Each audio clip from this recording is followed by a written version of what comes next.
The sound of shattering glass echoed through the hallway, followed by my father's muffled curse. Not the delicate tinkle of a dropped wine glass or the clean break of a window pane. This was the violent destruction of something precious. I froze outside his office door, my hand hovering over the brass handle. I'm Hazel, and in our family, broken glass has always meant broken promises. You can't do this to me, Lucas. My father's voice cracked like the fragments scattered across his floor. 25 years of business. You can't just sweep in and... I already have, Thomas. The other voice was smooth as polished marble. The board votes tomorrow. Unless you have 2 million in liquid assets I don't know about. My fingers curled into my palm. 2 million? The last time I'd seen my father's books, without his knowledge, I'll admit, we were barely breaking even. Give me more time. The desperation in my father's voice made my stomach twist. Parker Glassworks is all I have. A dry chuckle scraped against my ears. All you have? What about that lovely daughter of yours? Harvard Business School, wasn't it? Shame she's wasting her talent at that startup in Boston. My breath caught. How did this man know about me? Leave Hazel out of this. Steel crept into my father's voice. Oh, but Thomas, she's already in it. She just doesn't know it yet. A chair scraped across the floor. My son Evan is about her age. Quite the eligible bachelor, wouldn't you say? The silence that followed was deafening. I pressed my ear closer to the door, my heart hammering against my ribs. You sick bastard! My father's words came out in a whisper. Now, Thomas. Business is business. And revenge. A pause. Well, revenge is just good business practiced personally. Footsteps approached the door. I scrambled backward, ducking around the corner just as it opened. Through the gap, I caught a glimpse of an impeccably dressed man in his 60s, silver hair gleaming under the hallway lights. Lucas Bennett. I'd seen his face in business magazines, usually accompanied by headlines about hostile takeovers and corporate raids. Think it over, old friend, Lucas called back into the office. Family traditions are so important, don't you think? Glasswork, arranged marriages, it's all rather medieval. But then again, so is revenge. The moment his footsteps faded, I slipped into my father's office. The afternoon sun caught the scattered shards of what had been his prized Venetian paperweight, casting prismatic shadows across the walls. My father stood at the window, shoulders hunched, looking older than I'd ever seen him. Dad? My voice came out smaller than I intended. He spun around, color draining from his face. Hazel? What are you? You're supposed to be in Boston. Surprise? I tried to smile, but it felt wrong. I came home early for Mom's birthday next week. I gestured at the mess on the floor. What's going on? Nothing. He straightened his tie, a nervous habit I knew too well. Just a difficult meeting. I heard everything. The words tumbled out before I could stop them. About Lucas Bennett, the board vote, the 2 million, and what he said about me. My father's face hardened. Go back to Boston, Hazel. This doesn't concern you. Doesn't concern me? I stepped closer, crunching glass under my shoes. He just suggested using me as some kind of business transaction, and you're hiding the fact that we're about to lose everything? I can handle Lucas Bennett. Like you handled the company finances? The moment I said it, I knew I'd gone too far. My father's eyes narrowed. You've been looking at the books. It wasn't a question. Someone had to. I met his gaze. And now someone has to stop this before we lose everything. If you won't tell me what's really going on between you and Lucas Bennett, I'll find out myself. My father's laugh was bitter. You always were too smart for your own good. He turned back to the window. Go home, Hazel. Some ghost should stay buried. But as I walked out of his office, glass crunching under my feet like broken promises, I knew I couldn't walk away. Not when my family's legacy was shattering like that paperweight. Not when Lucas Bennett had just made this personal. I pulled out my phone and searched his name. If he wanted to play games with my family's future, he was about to learn that two could play at revenge. The Bennett Group's headquarters loomed over downtown like a glass dagger. Security barely glanced at my Harvard Business School alumni badge. Amazing what you could order online these days. My heels clicked across polished marble, each step echoing my father's words. Some ghosts should stay buried. Too bad I've never been good at following directions. Lucas Bennett's executive assistant gave me the once-over. Miss Parker, Mr. Bennett isn't expecting you. He'll want to see me. I placed both hands on her desk, leaning forward. Tell him Hazel Parker is here to discuss marriage arrangements. Her perfectly plucked eyebrows shot up. 5 minutes later, I was walking into Lucas Bennett's corner office, my heart hammering against my ribs like it wanted to escape. Well, well. Lucas stood at his floor-to-ceiling windows, backlit by morning sun. Thomas Parker's little girl comes calling, faster than I expected. Cut the theatrics. My voice stayed steady, thank God. Let's talk about your proposition. He turned, amusement playing across his features. Proposition? I merely had a friendly chat with your father about family alliances. You threatened to destroy our company unless I marry your son. I stepped closer. That's not very friendly. Threatened? He pressed a hand to his chest in mock offense. I offered a solution to your father's financial indiscretions. The board vote is in 3 hours. Without my intervention, Parker Glassworks will be stripped and sold by dinner time. My fingers curled into fists. Why? What did my father do to you? Ask him. Lucas's smile didn't reach his eyes. Better yet, ask your mother about the summer of '92. Before I could process that, the office door opened. A young man in an untucked designer shirt strolled in, phone in hand. Dad, about that meeting. He stopped short when he saw me. Evan. Lucas's voice warmed with false cheer. Perfect timing. Meet Hazel Parker, your future wife. Evan Bennett stared at me, then at his father. What the hell? Your father's trying to force an arranged marriage to save my family's company. I met his gaze. Charming, isn't it? Jesus Christ, Dad. Evan ran a hand through his disheveled hair. This isn't the Middle Ages. Lucas's smile tightened. This is business, son. The Parker name still carries weight in certain circles. This merger would benefit everyone. Merger? I laughed. That's what you're calling this? What I'm calling it is your only option. Lucas checked his watch. The board meets at 11. Your father's finished either way, but you could save the workers. 300 families, wasn't it? All depending on Parker Glassworks for their livelihood? My chest tightened. He'd done his homework. This is insane, Evan muttered. I'm not playing your games anymore. You'll do as you're told. Lucas's voice carried an edge that made even me flinch. Or shall we discuss your trust fund? Your position in the company? Your apartment? Evan's jaw clenched. I saw something familiar in his eyes. The same trapped look I'd seen in my father's. Fine. I straightened my spine. I'll marry him. Both men turned to stare at me. But I have conditions. I pulled out my phone, already typing. I want everything in writing. The company stays intact. No layoffs. My father remains CEO until retirement. Lucas's eyes gleamed. Done. I wasn't finished. I met his gaze. And I want a seat on both boards. Parker Glassworks and Bennett Group.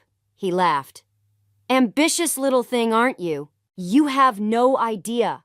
I glanced at Evan, who was watching me with a mixture of horror and fascination. Well, future husband? Any conditions of your own? Yeah. He stepped closer, studying my face. What makes you think you can trust him to keep his word? I don't. I held his gaze. But I'm betting he trusts that I'll blow this whole thing wide open if he doesn't. Every business journal in the country would love a story about corporate blackmail and forced marriages. Lucas's smile faltered for just a moment. You are your father's daughter. No, I said quietly. I'm worse. The clock on his wall ticked toward 11, toward the board meeting that would decide my family's fate, toward the moment I'd sell my future to save my father's past. Drop the contracts, I told Lucas. You have your deal. As I walked out, I heard Evan behind me. You're going to regret this, Dad. No, Lucas replied. Thomas Parker is going to regret ever crossing me. I pressed the elevator button. My reflection fractured in the polished doors. Whatever happened in '92, whatever ghost my father wanted to keep buried, I was about to dig it up, even if it destroyed us all. The Bennett mansion felt like a museum where I wasn't allowed to touch anything. 3 days into my new engagement, and Grace Bennett's disapproving stare followed me everywhere, as if she expected me to pocket the silverware. More tea? Grace held the porcelain pot like a weapon. No, thank you. I watched steam curl from my untouched cup. Though I'd love to hear about how you met Lucas. Her hand trembled slightly. A charity gala, very romantic. Her tone suggested otherwise. Much like your whirlwind engagement to my son. Before I could respond, Evans slouched into the formal sitting room, laptop under his arm. Mother, stop interrogating my fiancé. Someone should. Grace set down the teapot with a sharp clink. This arrangement is absurd. On that we agree. I met her eyes. But here we are. Yes. She smoothed her already perfect skirt. Here we are. Though I wonder if you know where here really is. Evan dropped onto the sofa beside me, close enough that I caught a whiff of expensive cologne. Dad's in rare form today. 3 meetings canceled, 2 executives fired. Your father's under pressure. Grace's voice carried a warning. The Parker merger is complicated. Merger. I couldn't help laughing. Is that what we're calling my indentured servitude? Careful, dear. Grace's smile was razor sharp. Those who marry into the Bennett family tend to disappear into it. The door opened before I could process that threat. Lucas strode in, his usual polished demeanor cracked around the edges. The board meeting's been moved up. He barely glanced at me. Tomorrow morning. Both companies. My stomach dropped. That wasn't the agreement. Plans change. He poured himself 3 fingers of scotch. Your father's been making calls, rallying support. Good for him. Evan's hand brushed mine, a gesture that could have been accidental. Maybe he'll... Shut up. Lucas slammed the glass down. You have no idea what's at stake. Then tell us. I stood, fury rising. What happened in '92? What did my father do that was so terrible it's worth destroying both our families? The room went deadly quiet. Grace's face drained of color. You told her about '92? She whispered to Lucas. I mentioned it. He wouldn't meet her eyes. A reminder of why this needs to be done. A reminder? Grace laughed, high and brittle. Is that what we're calling it now? Grace. Lucas's voice held a warning. No, she stood, hands shaking. You promised we'd never speak of it. That summer was... Enough! Lucas's roar made us all jump. Hazel, you'll be at that board meeting tomorrow, 9 a.m. sharp. Wear something appropriate. You're representing both families now. Both families? I stepped closer to him. Or just your vendetta? His hand shot out, gripping my arm. Listen carefully, little girl. Your father destroyed something precious of mine. Tomorrow, I start taking everything precious of his. Lucas! Grace's voice cracked like a whip. Let her go! He released me, straightening his tie. 9 a.m. Don't be late. After he stormed out, Grace sank back into her chair, looking suddenly old. I'm sorry, Hazel. He wasn't always like this. What happened that summer? I asked softly. She shook her head. Ask your mother. My mother? The pieces refused to fit together. What does she have to do with any of this? Everything. Grace stood, gathering her composure like armor. And nothing. Sometimes the worst betrayals are the ones we never see coming. She left, leaving me alone with Evan, who'd watched the whole scene in uncharacteristic silence. Well, he finally said, that was enlightening. Your father's insane. Probably. He closed his laptop. But he's also terrified. I turned to him. Of what? The truth coming out. Evan met my gaze. Whatever happened that summer, it's bigger than business. And I think... He hesitated. I think our mothers know more than they're saying. My phone buzzed. A text from my father. Stay away from tomorrow's meeting. Please. I showed it to Evan. Any chance your father will let that happen? None. He stood, running a hand through his hair. But I'll help you figure this out. Whatever happened between our families, we're both pawns in their game. I looked at him, really looked at him, for the first time. Why would you help me? Because. His smile was bitter. I've got my own score to settle with dear old Dad. The grandfather clock struck midnight, its chimes echoing through the mansion like warning bells.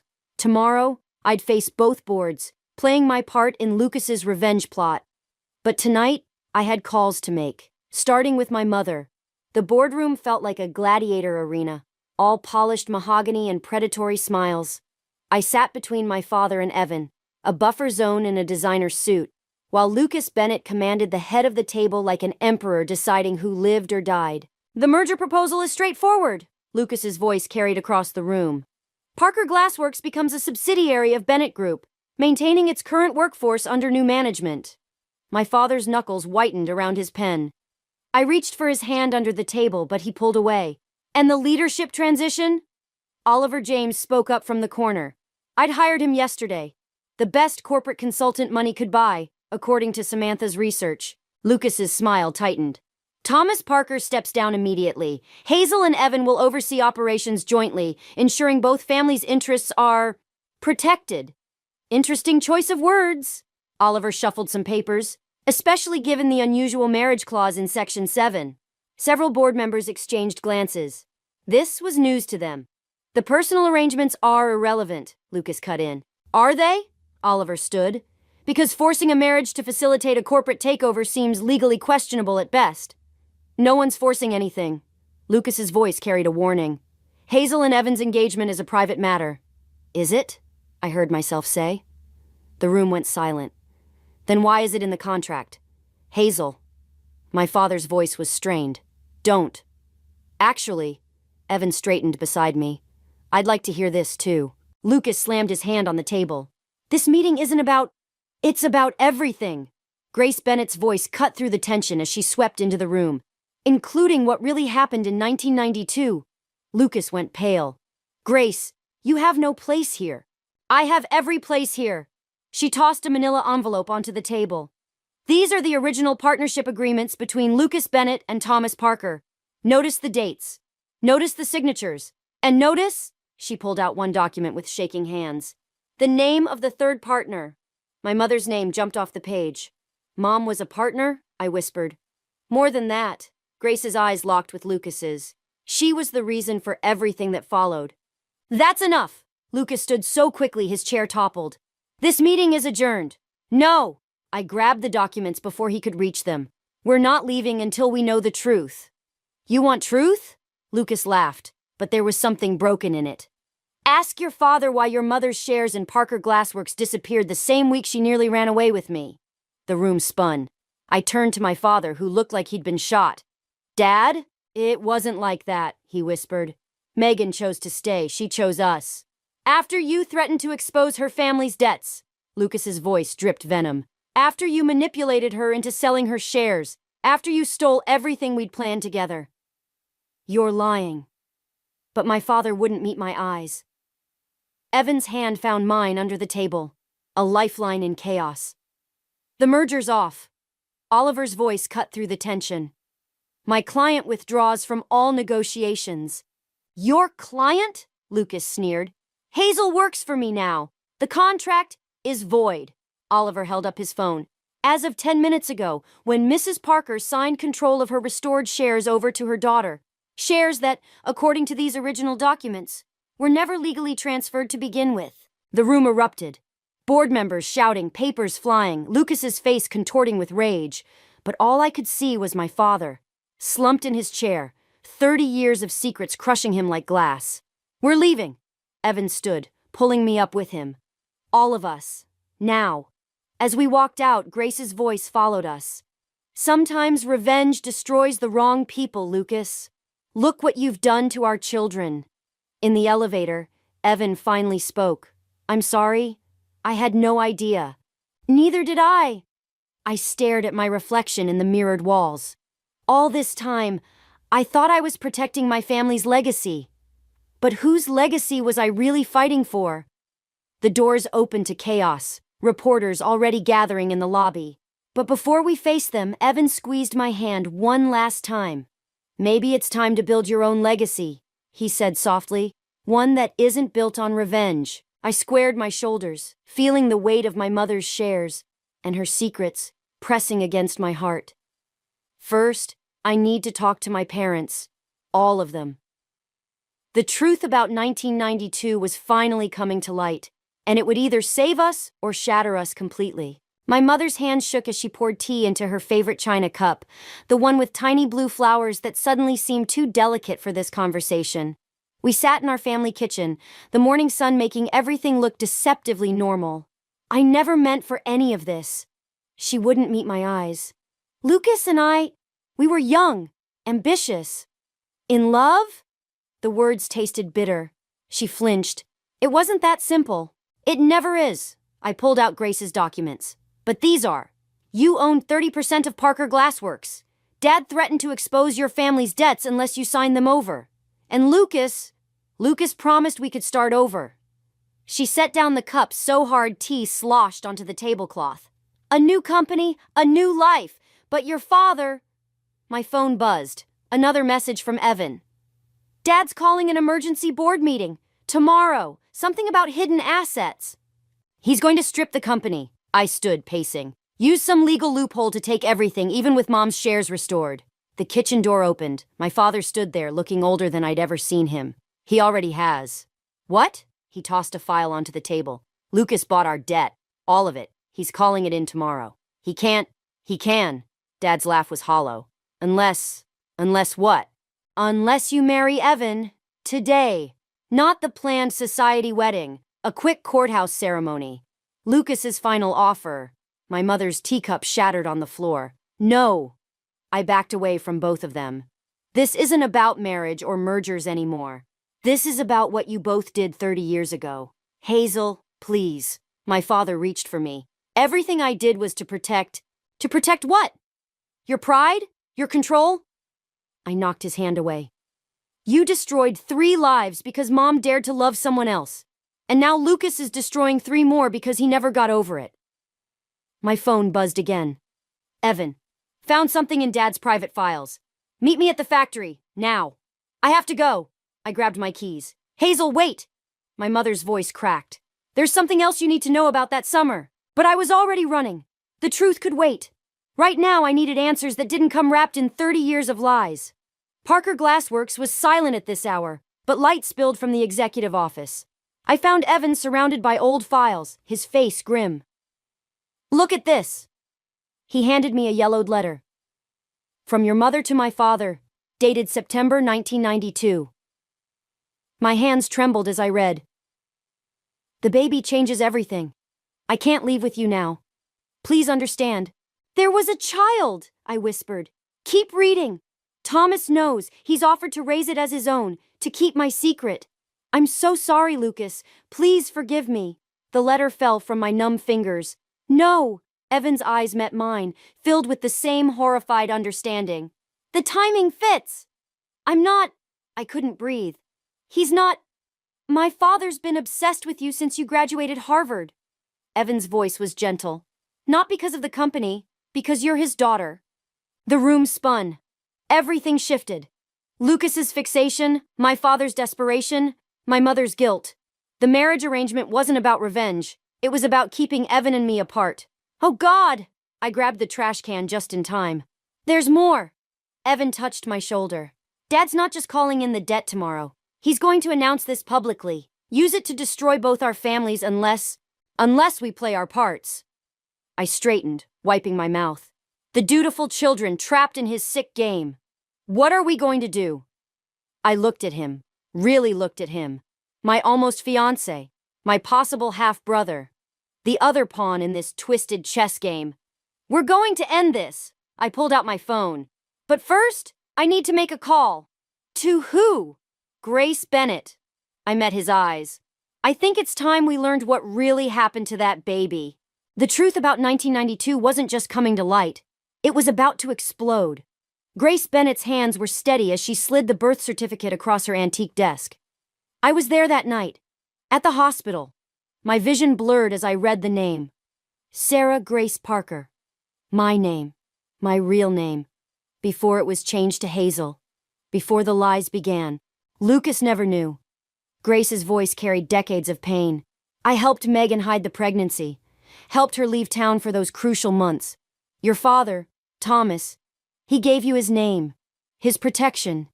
And she touched the certificate. I gave you mine. Why? The words scraped my throat. Because I couldn't have children.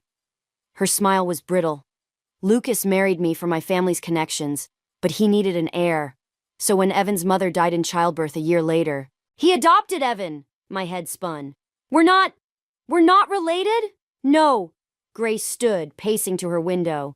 But Lucas suspected. All these years, watching you grow up, seeing Megan in your face. That's why he arranged this marriage. To keep you close. To punish everyone who lied to him. My phone buzzed. Oliver's message made my blood freeze. Lucas found the original hospital records. Board meeting moved up. 1 hour. He knows. I stood so quickly my chair toppled. He's going to expose everything. Grace's face went ash white. You don't understand. If Lucas reveals this publicly, it won't just destroy your parents' marriage or Parker Glassworks. It will trigger the morality clause in his father's will. He'll lose everything. The company, the fortune, all of it. Good. The word tasted like victory. No! Grace grabbed my arm. Lucas won't go down alone. He'll burn every bridge, destroy every life, including Evan's. My phone buzzed again. Evan. Dad's gone crazy. He's gathering reporters. Says he's going to cleanse the sins of 2 generations. Get to the office. Now. I ran. The Bennett Group's lobby was already swarming with press. I caught fragments of whispered speculation. Hostile takeover. Family scandal. Secret love child. The elevator felt like a coffin. When it opened on the executive floor, I heard Lucas's voice booming from the boardroom. 30 years of lies end today. I burst through the doors.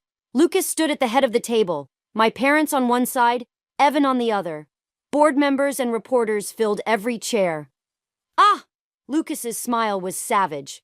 Our guest of honor arrives. Ready to hear the truth about your family, Sarah? The room went silent. My mother's sob cut through it like glass.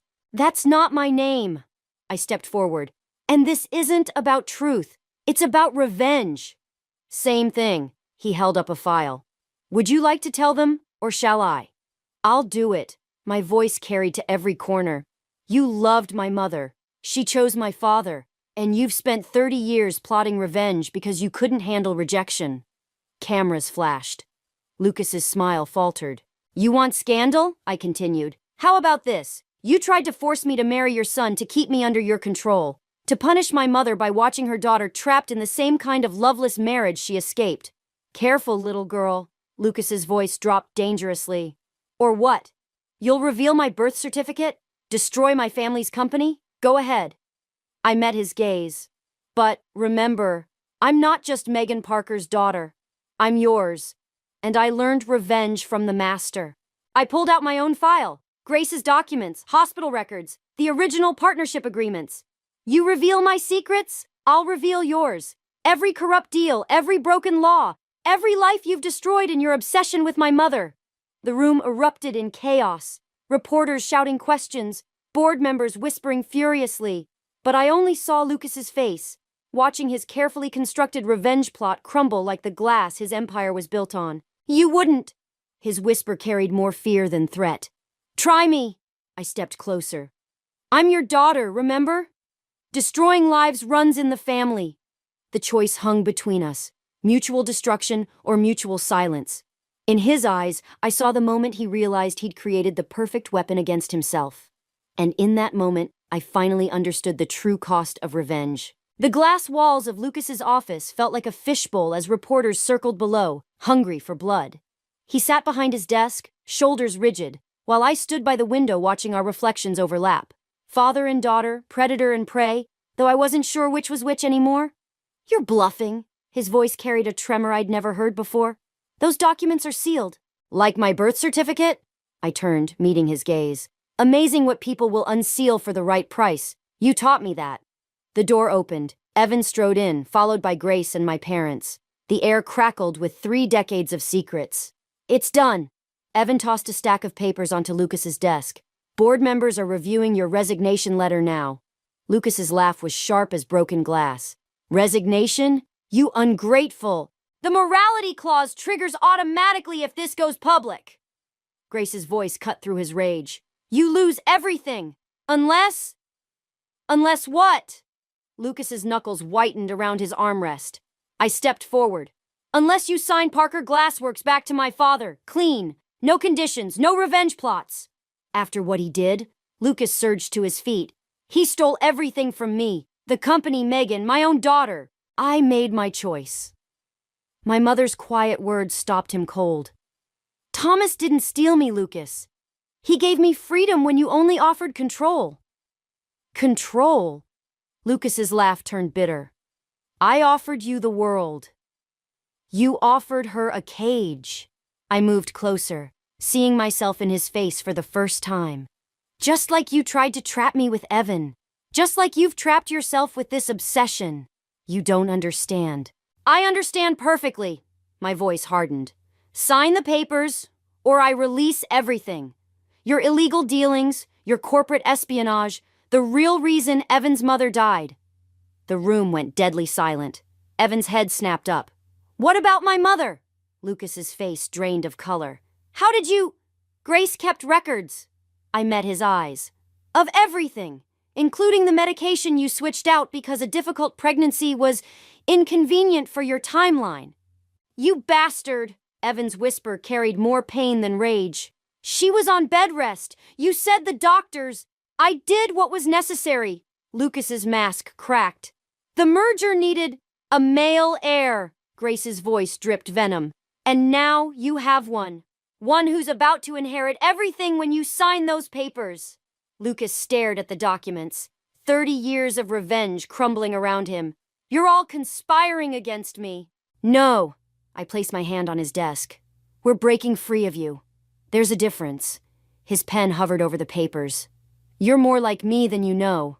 That's what terrifies me." I leaned closer. "The difference is, I'm choosing to end the cycle. Right here, right now." The pen scratched across paper like a dying thing. With each signature, I felt the weight of secrets lifting. "It's done." Lucas slumped back. "Happy now, Sarah?" "My name is Hazel." I gathered the papers. "And happiness was never the point." As we turned to leave, his voice stopped me. "What will you do now? Now that you've destroyed your father's legacy?" I looked back at him, this broken man who'd shaped my existence without ever being part of it. "I'm going to build something new, something that isn't founded on revenge or control." "With my son?" His smile was cruel. "No." Evan stepped forward, taking my hand. "With your daughter, as business partners, nothing more." We walked out together, leaving Lucas Bennett alone with his shattered empire. In the elevator, my mother touched my cheek. "I'm so sorry," she whispered. "For everything." "Don't be." I squeezed her hand. Some things had to break so we could rebuild them stronger. Outside, reporters swarmed, shouting questions about hostile takeovers and family scandals.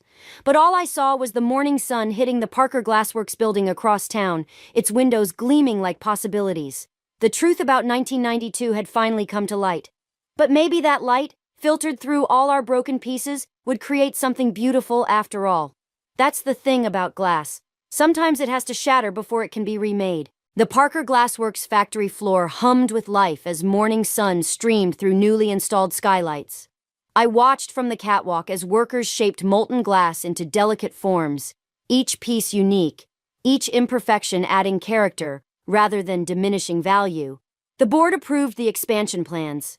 Evan's footsteps echoed on the metal grating as he joined me. 3 new facilities by next quarter. And the artisan training program? Full scholarship funding. He smiled. Grace insisted. Below us, my father guided an apprentice's hands through the delicate process of glass blowing. He looked younger somehow, unburdened. My mother sat at her new design station, sketching patterns that would become reality through fire and skill. "Have you heard from Lucas?" I kept my eyes on the factory floor. "He's in Switzerland."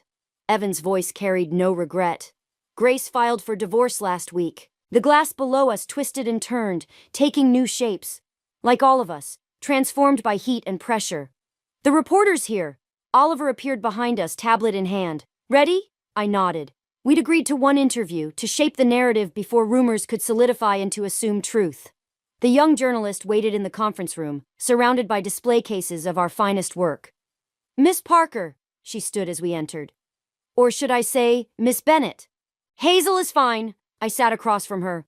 "But let's be clear, this isn't a story about names or parentage." "Then what is it about?" I touched the glass paperweight on the table, the same design my father had shattered the day this all began. "It's about legacy. Not the kind you inherit, but the kind you build." Despite the recent merger controversy, partnership, Evan corrected. Parker Bennett Glassworks is a partnership. Equal stakes, shared vision. The reporter's eyes darted between us. "And your personal relationship?" "Is exactly that. Personal." I met her gaze. "The real story is how 2 families' worth of mistakes taught us to build something stronger than revenge." After she left, I found my mother in her workshop, holding a piece of colored glass to the light. "I kept this." She handed me the fragment. "From the first piece your father ever made. And this," she pulled out another shard, deeper blue, was from Lucas's last project before everything changed. The pieces caught the light differently, one warm and rippled, one cool and precise. Apart, they were just broken glass. Together, I have an idea. I pulled out my sketchbook. For the atrium installation. She watched as I drew. Two shattered pieces reformed into something new, their jagged edges complementing rather than cutting. It's beautiful, her voice caught. But those patterns, they'll be impossible to manufacture. Not impossible, I smiled. Just requires a different way of thinking about broken things.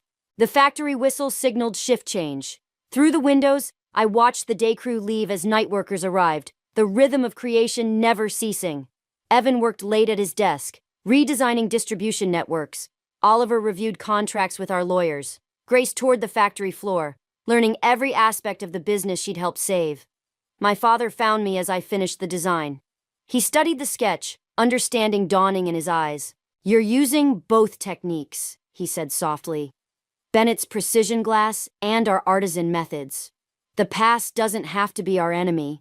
I touched the sketch. Sometimes it's raw material for something better. He squeezed my shoulder, then left me to my work. Outside, the sun set behind the factory's glass walls, scattering light in all directions. Each imperfection, each crack and flaw in the panes, created its own unique pattern of shadows and light. I added one final detail to the design, a small flaw, deliberately placed, that would catch the light just so, because some breaks couldn't be mended, only transformed. And some stories didn't need perfect endings to be worth telling. The factory hummed on, shaping molten glass into new possibilities, while I sat surrounded by beautiful, broken things that had finally found their purpose. Not in spite of their scars, but because of them.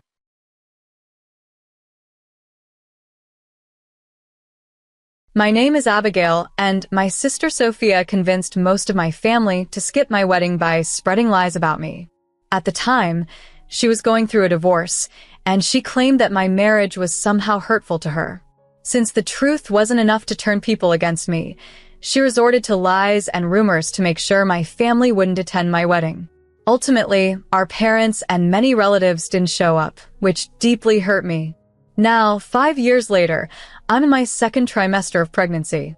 My husband and I recently shared the news online, which is how my parents and Sophia found out about it. Out of the blue, they reached out to me, suggesting we reconcile. The reason? Sophia is struggling with infertility. She's tried several rounds of IVF without success and has no interest in adoption or surrogacy right now. They thought that since I'm having a baby, I could mend my relationship with Sophia, so she could have some kind of connection to a child through me. My parents suggested that letting Sophia be close to my child would be beneficial for all of us. They thought Sophia could spend time with my baby as a sort of second mother, allowing me to have extra support and helping Sophia feel more fulfilled.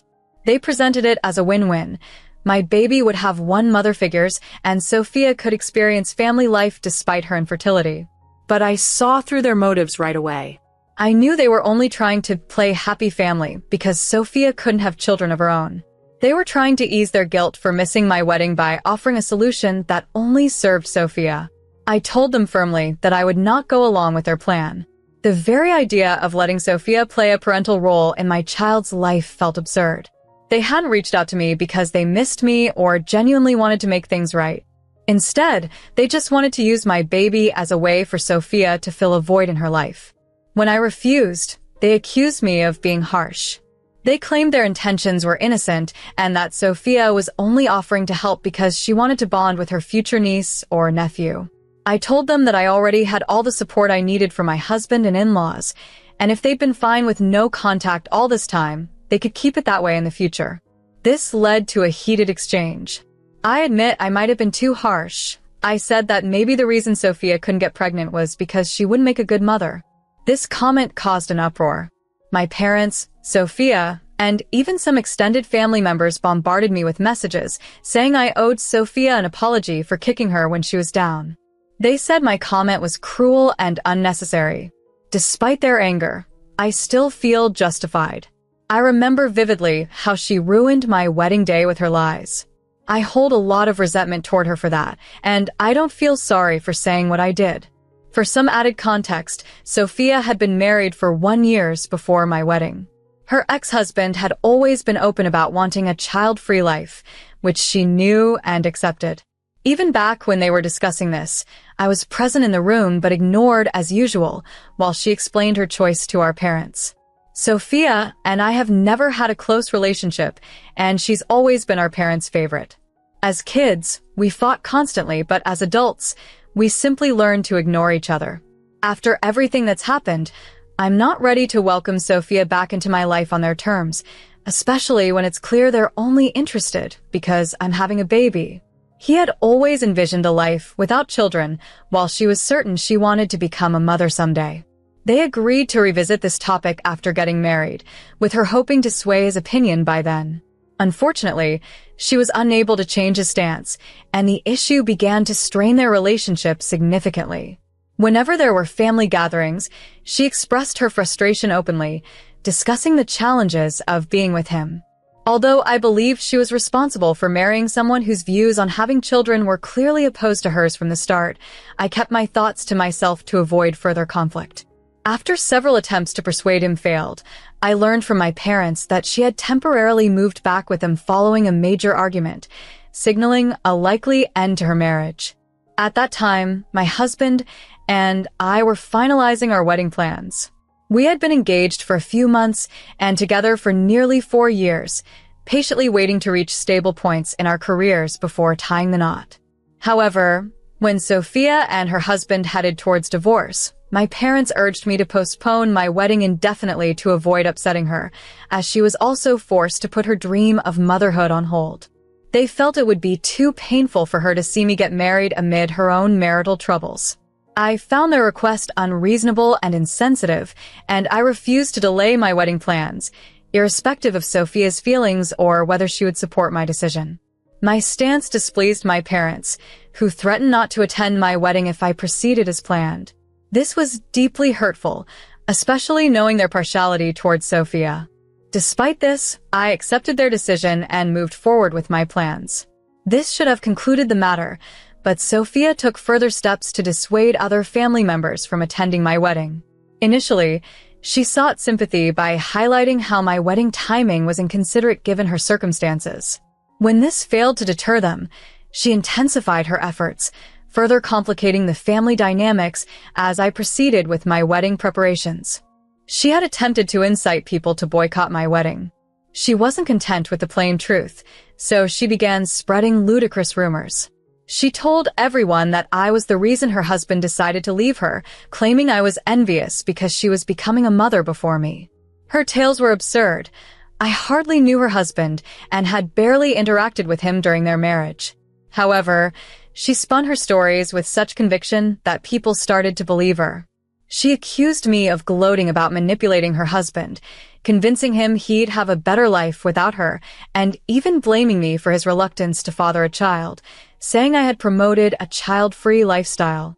It was all false, but her fabrications were persuasive enough that when I sent out wedding invitations, many declined without stating a reason. Only a few family members attended my wedding, mostly cousins and a couple of close ones. The majority were friends or colleagues. The absence of my family members on such an important day was heartbreaking. I considered clearing up the misinformation, but by then, opinions were formed and some had even blocked me. It felt futile to dispute her word against mine.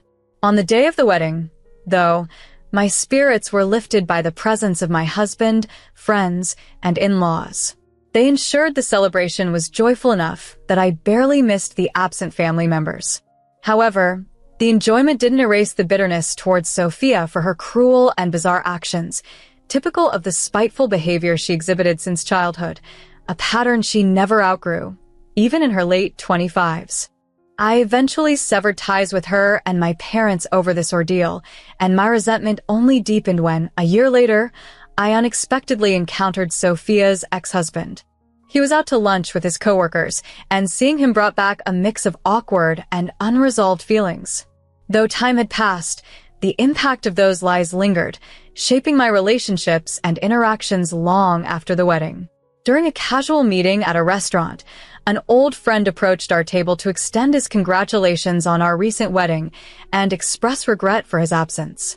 His non-attendance was mainly due to his strained relationship with my sister, something we hadn't fully understood until that moment. As we engaged in light conversation, my husband playfully remarked that he might as well have attended, given that my sister also missed the event. This revelation left our friend visibly perplexed, prompting us to delve deeper into the circumstances surrounding the wedding. It turned out that my sister had been deliberately postponing her mediation sessions, using her involvement in our wedding preparations as an excuse to delay her ongoing divorce proceedings.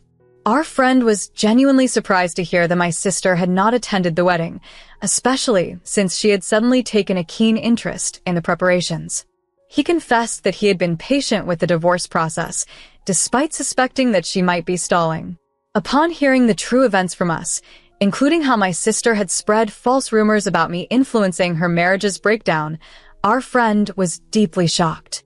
The conversation took a more serious turn as he shared the deeper reasons behind their divorce, which wasn't just about their disagreement on having children. Although initially opposed to the idea, he had begun to consider her wishes to start a family.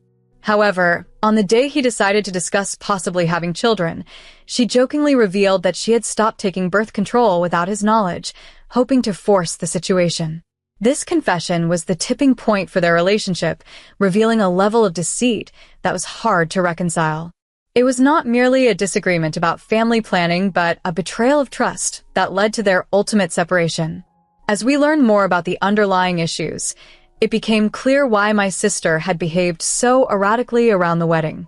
Our friend's candidness brought significant clarity to the confusing dynamics we had witnessed, helping us understand the complex layers of their troubled relationship. The situation has been challenging due to her actions. She had mishandled certain situations involving medication, and rather than keeping it to herself, she chose to share it, which compounded the problems. This led to her divorce, disrupting what could have been a significant life event, having a child with her husband. As I learned more about her behavior, my resentment towards her grew. I could have exposed her actions to my family and friends, but I refrained. Many had already shown their disapproval by not attending my wedding, and I had stopped communicating with them. As time passed, my desire to simply move forward strengthened, so I chose silence over conflict. However, my feelings towards her remained harsh. I genuinely believe that her not becoming a mother might be for the best, given her unstable tendencies. Now that I'm expecting, she and my parents have reached out, hoping to mend fences and be involved with my child. They seem eager to create a picture of a harmonious family, but I'm skeptical. My husband and in-laws share my reservations, especially about the idea of my child having two maternal figures in their life. This has been a point of contention and reflection for me, especially after witnessing the reactions from others to my opinions on my sister's potential motherhood. Despite the criticism, I haven't seen any changes in her. Sophia remains single and childless, not considering other options like adoption or surrogacy, which she doesn't view as equivalent to biological motherhood. Her continuous attempts at IVF post-divorce haven't been successful, and while most would consider alternative parenting options at this stage, she persists on her chosen path. On another note, the recent attempts by her and my parents to reconnect after my pregnancy announcement have left me conflicted.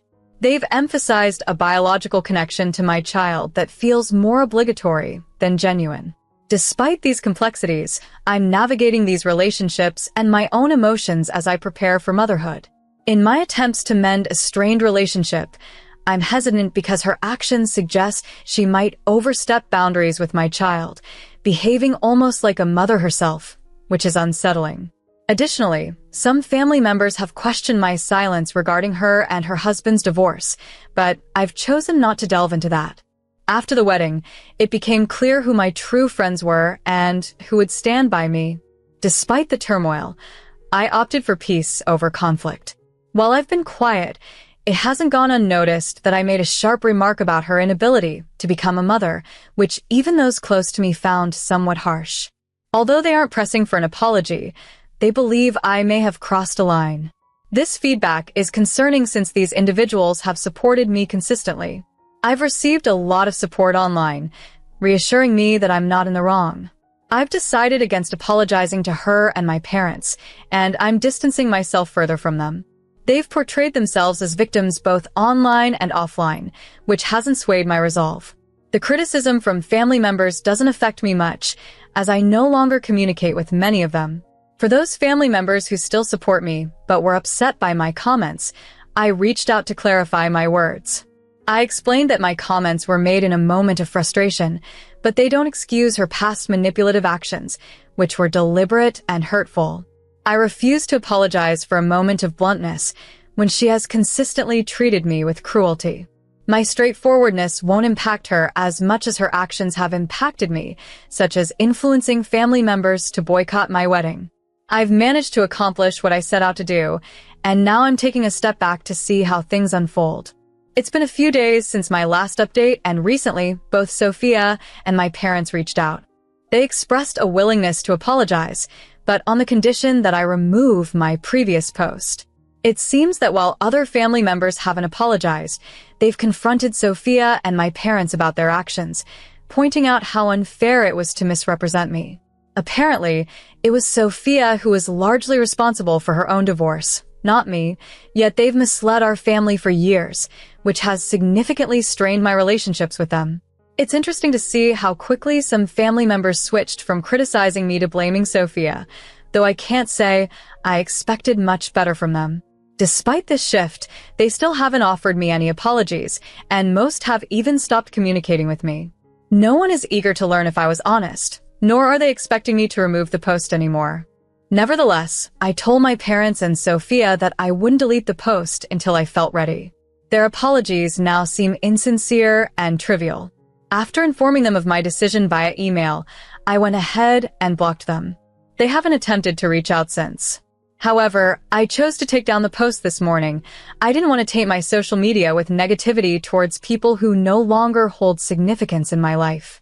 My priority is to enjoy a happy and healthy pregnancy, and holding on to revenge doesn't align with my goals.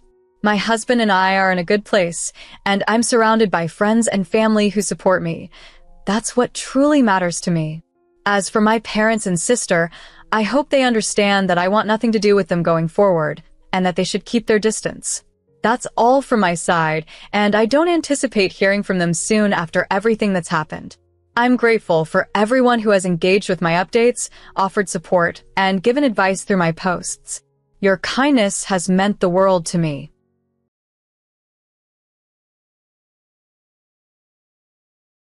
My name is Ellie, mother-in-law Madison, who has always seemed determined to make my life challenging. Madison holds traditional values dearly and often enforces them stringently.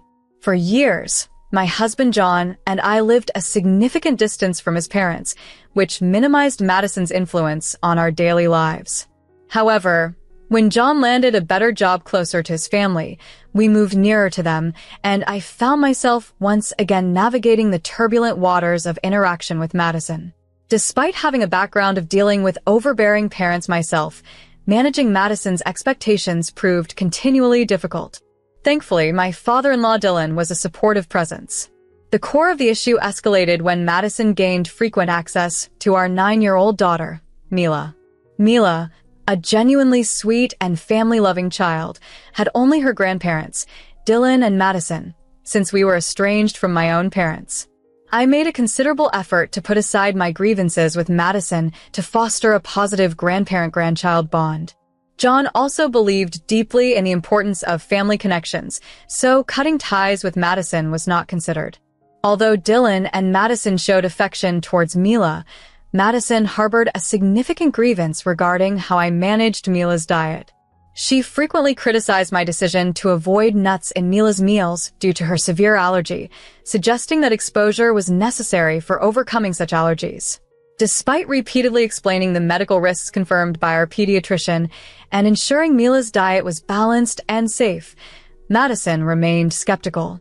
She dismissed professional advice and accused me of coddling Mila, thereby depriving her of essential nutrients and, in her view, being a negligent mother. Exhausted by the continuous need to defend my parenting choices and concerned for Mila's well-being, I turned to John for support. I expressed my growing anxiety about leaving Mila alone with Madison, who disregarded my explicit instructions and continued to introduce allergenic foods to Mila. Thankfully, Mila was aware of the dangers and steadfastly refused such foods. However, the situation was becoming increasingly untenable, and I found myself at a crossroads, needing to protect my daughter while grappling with the complexities of familial obligations. Ellie was deeply concerned about her daughter Mila's allergies and the approach her in-laws, particularly her mother-in-law Madison, took towards them. Despite her worries, John reassured Ellie that his parents wouldn't do anything harmful. He believed his father would keep a close eye on Madison to prevent any risky experiments with food. Mila adored her grandparents, and Ellie couldn't bear the thought of depriving her of their affection. Yet, Ellie's concerns lingered as Madison's attitude towards Mila's allergies remained dismissive. Ellie voiced her fears to John, stressing how uneasy she felt whenever Mila was with her grandparents without her. John tried to calm her, promising to discuss the issue with his mother, confident that she would understand their concerns. Their conversation, however, did little to ease Ellie's mind, especially as Mila's 13th birthday approached, a celebration that was supposed to be joyful. Madison and her husband Dylan were among the early arrivals at the party. Madison's excitement and insistence on Mila opening her gift, a large, festively wrapped box, before anything else raised Ellie's suspicions.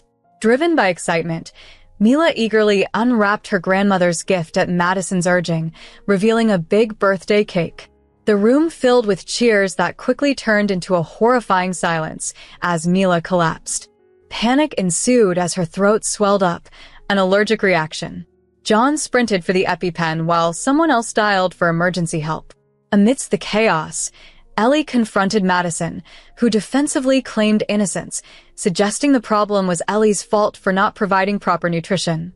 The incident not only marred the birthday celebration but also exposed the underlying trust issues within the family, bringing to light the serious consequences of neglecting health concerns and the importance of understanding and respecting medical conditions like allergies.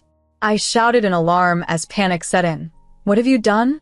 "Madison, she was perfectly fine a moment ago, and now Mila looks like she's having an allergic reaction." I couldn't contain my growing fear. "You didn't put anything in that cake, did you? I had a feeling I should have watched you, especially after you promised her the best gift ever. Now look at her. She's turning blue." My voice broke with emotion. Ignoring Madison's protests, I focused on Mila. John rushed over with an EpiPen, and I administered it immediately. Although Mila's swelling subsided slightly, she remained unconscious, compelling us to rush her to the hospital to ensure her safety. The room was heavy with concern. Tears streamed down my face, and John appeared on the verge of tears. Madison, overwhelmed and frightened, began to cry. Driven by a mix of fear and anger, I decided to investigate further and cut open the cake. To my horror, it was filled with nuts. "Madison, are you out of your mind? How many times have I told you Mila is allergic to nuts?" I was furious. "You ignored everything I said and put nuts in the cake? This is reckless." Madison tried to justify her actions, claiming, "I was just trying to help. I thought a little exposure to nuts might help her overcome the allergy. I didn't intend any harm." John exploded. "Mom, that's insane. She could have died. You don't get to decide how we manage her allergy." Despite her obvious mistake, Madison defensively insisted, "I'm her grandmother. It's my right to take care of her. She'll be fine. You're all just overreacting to scare and punish me." I was seething with anger. "If it were up to me, Madison, you'd face severe consequences for this. But right now, Mila's well-being is my only concern." As the ambulance arrived and paramedics took over, we followed them to the hospital. The doctors informed us Mila would need a couple of days to fully recover. I broke down, sobbing in John's arms, both of us seeking solace in each other's embrace. Once I composed myself, John called Dylan to update everyone that Mila was out of immediate danger. After ending the call, I turned to John, my voice firm with resolve. "I will never forgive your mother for this, John. She could have killed our daughter." John nodded gravely. "I know, Ellie. It's hard to believe she'd go this far just to challenge your parenting. She's changed, and not for the better. This wasn't about making Mila happy. It was about proving a point against you. Ellie, it's become painfully clear just how far my mother will go to tarnish your reputation. Today was a stark reminder of that. I'm deeply sorry for not recognizing the danger her presence posed to our family much earlier. I regret not shielding Mila from my mother's harmful actions. It makes me feel like I've failed as both a husband and a father." John's realization of the gravity of the situation was palpable as he spoke. Despite Dylan being a supportive grandfather, Madison had completely overstepped all boundaries this time. Her antics had slipped past us before, but today, we were determined not to let her get away with it. After what happened, my husband and I had a critical conversation at the hospital and decided it was time for decisive action. When we returned home, for hours after the chaos, we found Dylan admonishing Madison, who nonchalantly continued to text on her phone, oblivious to the severity of the situation. The untouched birthday cake, a sad reminder of the day's events, was still in the living room.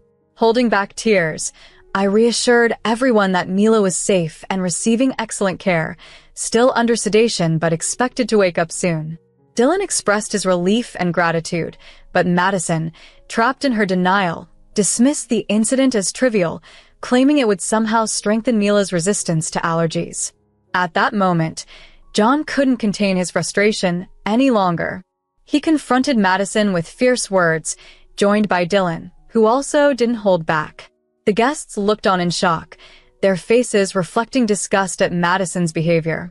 Overwhelmed with anger, I declared it was the last straw.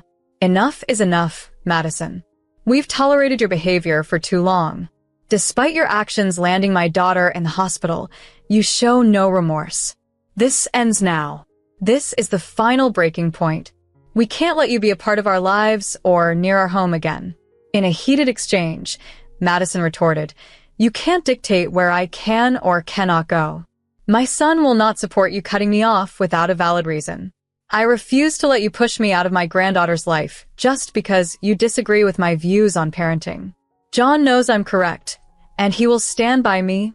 However, John firmly countered, "Absolutely not, Mom. You are no longer welcome near me or my family. Dad can come here anytime, since he's the only reasonable grandparent Mila has. He tried to prevent you from harming Mila, but today, your actions landed Mila in the hospital, and you still think you did the right thing. I can't have someone so heartless around my daughter."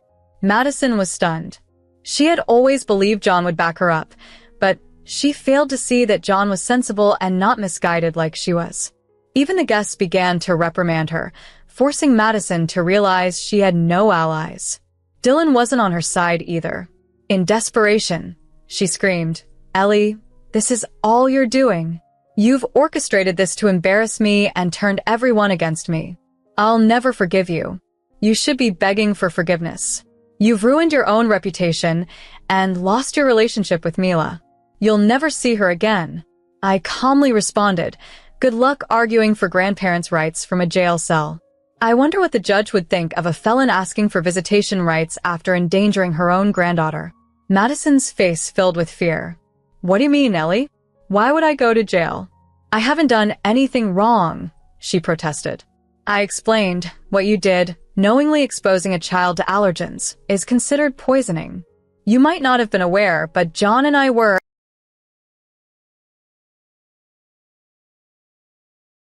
My name is Sophia, and at 26 years old, I find myself in an unexpectedly challenging phase of life. I work for an engineer company in Bath, a role that taps into my creative spirit. From an outsider's perspective, my life appears effortlessly content. However, beneath that facade lies a tangled web of family dynamics.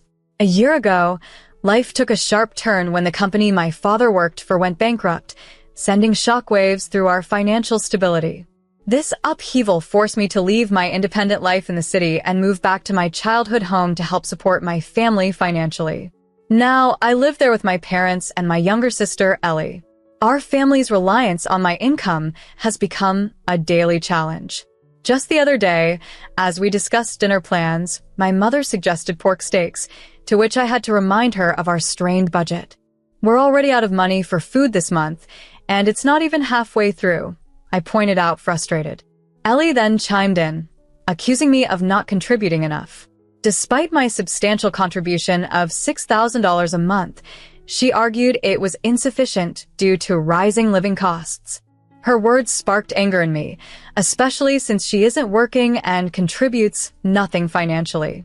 If you think it's not enough, maybe you should try earning some money yourself, I retorted sharply.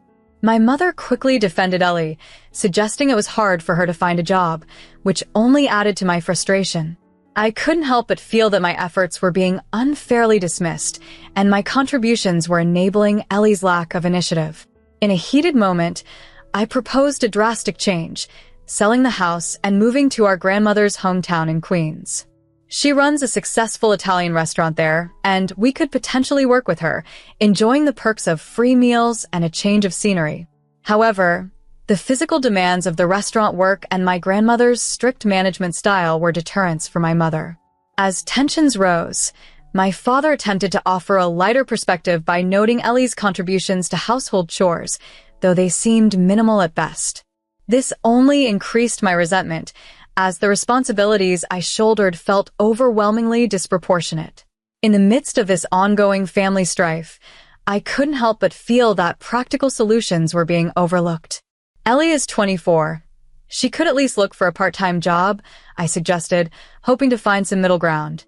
However, my mother dismissed the idea, claiming Ellie was too busy helping at home. Frustrated and feeling misunderstood, I began to question the sustainability of our current arrangement. The constant financial strain, coupled with the lack of support and understanding from my family, made every day more difficult. As I navigated these turbulent waters, I hoped for a compromise that would bring not only financial relief, but also a sense of fairness and shared responsibility. Each morning, I rise early to prepare breakfast for my family and pack my father's lunchbox. In addition to these daily responsibilities, I manage our finances and handle tax payments. Despite my efforts, my parents have always shown a preference for my sister, Ellie. From childhood, she has been the favorite, possibly due to her refined and charming appearance, which has always set her apart. It might seem obvious to others that I should leave such a situation, but due to various complex reasons, moving out isn't a simple option for me. Living under these circumstances brings daily stress. Time seemed to pass unnoticed until one day, I realized Ellie hadn't just gone out for the day. She was missing from the house entirely. After a couple of days, when she still hadn't returned, I started to suspect something was amiss. Upon returning home one evening, I overheard my parents discussing in the living room. They excitedly spoke of Ellie. I can't wait for the souvenirs from Hawaii. Ellie is really lucky. Right now, she must be relaxing on the beautiful beaches of Hawaii and enjoying meals at delicious restaurants. Maybe we should join her next time. Shocked, I interrupted. Wait, what are you both talking about? Is Ellie in Hawaii right now? They looked at me, puzzled, and confirmed, yes, that's right. Struggling to keep up with this revelation, I questioned how she could afford such a trip, considering she had no money of her own. I had even been scrimping on personal indulgences to save money. They explained, actually, she won it in a sweepstakes. Ellie has always been lucky with these things. Though surprised, I decided to tentatively accept their explanation. However, the next day at work, I received an alarming call from a credit card company I seldom use, informing me of high charges totaling $2,700 over the past 5 days, a sum I certainly did not spend. My suspicions immediately turned to Ellie. Although she had won the trip, including the hotel and flight, she would need money for other expenses. I confronted Ellie over the phone. Ellie, what are you doing? Explain yourself. Oh, I'm surprised you called, sis. I thought you were expecting souvenirs, she joked. Cutting through her jest, I pressed, you've been using my credit card without permission, haven't you? It was an oversight, she replied nonchalantly, which only fueled my anger. I regretted not realizing sooner that my room had been invaded. How can you justify using someone else's credit card? It's fraudulent, a crime. But it's different among family members, Sophia. You really should relax more, she retorted. How could you spend $20,700 in just 5 days? It's impossible to rack up such a large amount on a free trip, excluding airfare and accommodation, I argued. I had to pay for tourist activities, shopping, dining, and transportation, she explained, citing expenditures at luxury restaurants and branded goods stores. The conversation underscored the ongoing disregard for my efforts and privacy, deepening the strains within our family dynamics. It all started when the expenses on the card spiraled out of control, hitting an excessive $304,000, which was simply inexcusable. What were you thinking? I demanded, unable to hide my irritation. My sister's nonchalant reply as she cheerfully informed me that she used the card because it was nearing expiration and then swiftly ended the call, left me utterly speechless. In the days that followed, she tried to reach out several times, but I chose not to respond. Eventually, she left a voicemail admitting her mistake and acknowledging her foolishness, which ironically made me laugh that evening. Upon my return home, my parents were quick to confront me, puzzled by my calm demeanor despite my sister Ellie's dire situation abroad. They couldn't understand why I had blocked the card, prompting a heated explanation from me about the unrecognized transactions that led me to take immediate action. My avoidance of the situation only made Ellie turn to our parents for help. They were dismayed by my apparent indifference and accused me of being cold-hearted. Just because we're family doesn't mean it's okay to misuse my card to rack up $20,700, I argued. They retorted that she had planned to buy us souvenirs with it, questioning my lack of consideration. In response, I played them the message Ellie had left on my answering machine, where she crudely demanded that I make the card usable again since our parents' cards were maxed out and no longer useful for payments. Her sharp tone and the audacity to call them stingy revealed her true intentions. Hearing this, my parents' frustration turned into a mix of panic and anger as they rushed to check the state of their own finances. Moments later, their furious voices echoed from their room. They were livid at the realization that Ellie had taken liberties with their bank book and cards without permission. As their initial support for Ellie waned, they began to see the situation through my eyes. However, even as they acknowledged the gravity of her actions, they still hoped their assets remained untouched. Their shifting stance only deepened my disappointment. Why don't you increase her credit limit and sort out the repayment so she can continue spending? I challenged them sarcastically, highlighting the irony of their earlier defense of Ellie.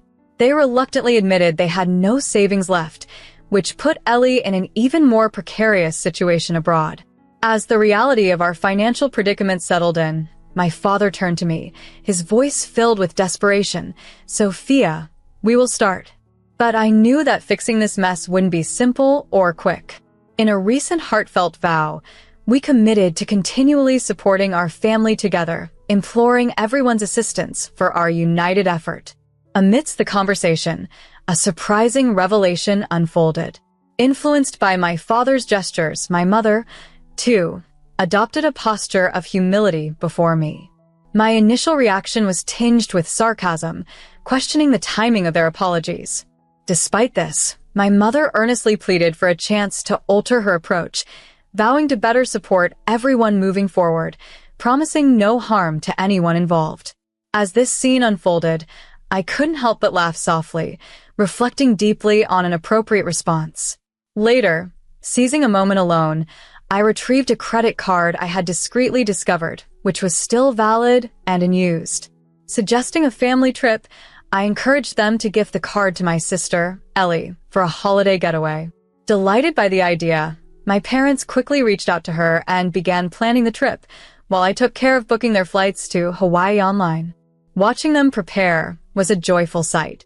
After the trip, upon their return, Ellie warmly thanked me for the Hawaiian vacation. Although she arrived empty-handed, expecting no gifts, the joy they expressed was enough. Yet, it seemed their gratitude had faded just as quickly as it had appeared. 4 days post their return, I was brimming with anticipation, ready to set in motion a plan I had meticulously crafted. In a calm yet profound tone, I hinted at a significant change, revealing my impulsive decision to sell our house. As I disclosed this, my parents and sister stood in shock, noticing the for sale sign at our home's entrance. I explained further that a university friend, now a buyer's agent, had shown interest in our property for some time.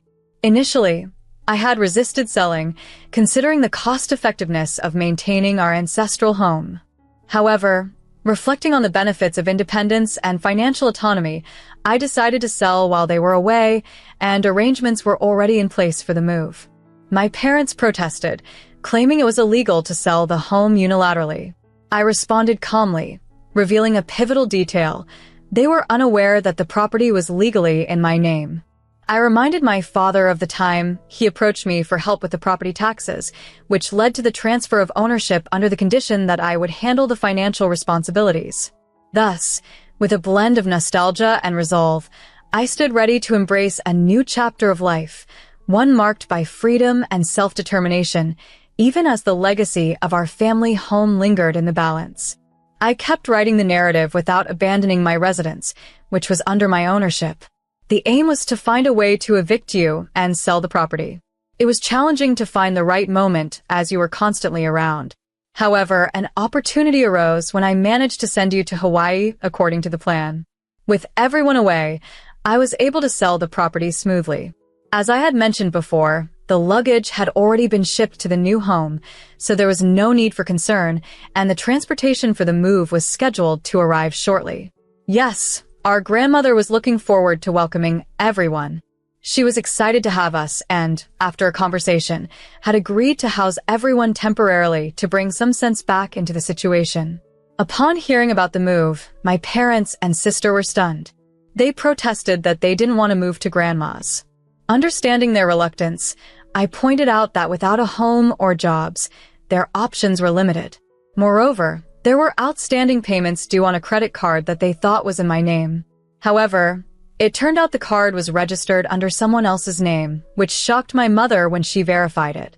The card belonged to Ellie, who had obtained it during her brief stint at her first job, which she left because it wasn't the right fit. Unaware, she hadn't used the card, which now bore an enormous debt incurred by its usage. Faced with no other choice, the responsibility to clear the debt fell on Ellie, as the card was in her name. Everyone had to prepare themselves for a new routine of daily chores and work at Grandma's restaurant.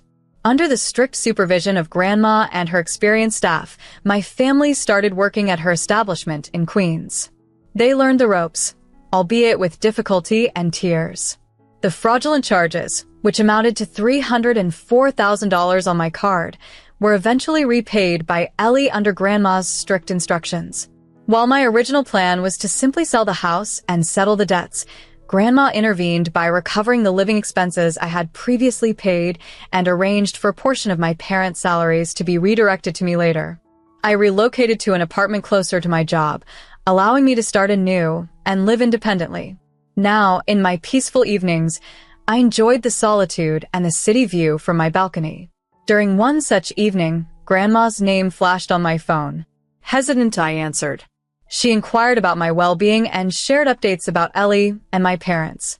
They were starting to adapt, with Ellie actively participating in the restaurant work and my parents reflecting on past events. Grandma expressed sympathy, acknowledging the burdens family can sometimes pose, yet reminding me of the support they also require. Her voice wavered with emotion as she hoped for eventual reconciliation, leaving me to ponder the complexity of family ties and the potential for forgiveness. Grandma, always wise and patient, spoke to me gently over the phone. "Take your time, dear. There's no need to hurry. Let your heart find peace." I nodded to myself, absorbing her advice. "Understood, Grandma. I'll think everything through," I assured her before ending the call. As I gazed out the window at the cityscape, the setting sun painted the horizon, and night began to fold over the urban expanse. Alone with my thoughts in the dimming light, a storm of emotions surged within me. Anger and sadness were still present, but amidst the turmoil, a flicker of hope for what might come next started to glow. Back in my room, My eyes caught a family photo on the dresser. In it, a younger Ellie and I were laughing with our parents. Those memories of happier times made me wish we could return to those carefree days, yet the stark reality pulled me back. As life moved on, I found my stride again. At work, I led a new project, and my days began to feel full and meaningful. One evening, after a long day, an unexpected call came from an unknown number. With a slight hesitation, I answered, "Hello, this is Sophia." "It's me, Ellie," came a voice, much changed from the confident and somewhat arrogant tone she once had. It was softer now, unsure. Surprised, I responded, "Ellie, what's happened? Is everything okay? I'm sorry to call suddenly. I want to meet you in person." "I need to talk," Ellie replied, her voice carrying a new humility and sincerity I hadn't heard before. "Why do you want to meet?" I asked, my voice calm but curious about her intentions. Ellie's reply was tremulous yet composed. "Big sis, I need to apologize sincerely. I don't think a phone call can truly express how I feel. I'd like to see you face to face." Listening quietly, I felt her earnestness. "If it's too hard for you, I understand," she added softly. After a pause, I replied, "Okay, let's meet next Saturday at 4 p.m. at the cafe by the station." Hearing this, Ellie's relief was palpable. "Thank you so much, big sis," she said, her voice filled with gratitude. After we hung up, I took a moment to steady my emotions. Despite my reservations, I held onto a sliver of hope that this meeting might mend old wounds. On the day of our meeting, I arrived at the cafe early, feeling a mix of anxiety and anticipation. As the time approached, I watched the door anxiously. Then it opened, and Ellie walked in. She looked different, simpler, more genuine, without makeup, dressed plainly, her eyes showing a definitive change. She approached slowly and sat down. "Big sis, I am truly sorry," she began, her voice low and sincere. In that moment, I realized how much we had both changed and how this conversation might just be the beginning of a new chapter. In that moment, I felt a profound shift in her demeanor, leaving me temporarily at a loss for words.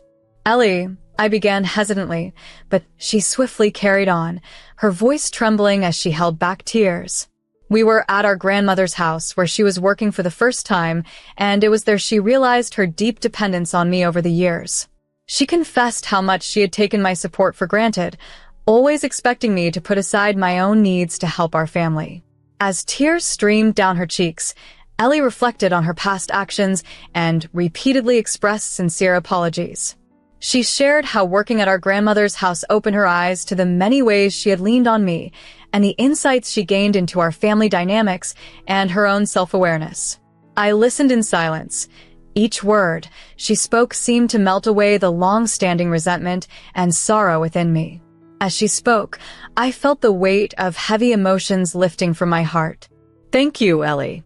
I appreciate you acknowledging my feelings," I responded once she had finished. We continued to converse for several hours, discussing recent happenings in our lives and the challenges we faced. This conversation marked a significant step toward mending our relationship. As we were about to part ways, Ellie handed me an envelope with gratitude, containing money she had earned while working at our grandmother's place. "This is just a start, but I'll do everything I can," she promised. Accepting the envelope, I sensed her personal growth and felt a warmth in my heart. Months later, I visited my grandmother's home again and reunited with my parents. They too offered sincere apologies, and I could see they had grown much like Ellie had. That evening, we shared a meal together as a family for the first time in ages, and I truly felt the warmth of our bond rekindling.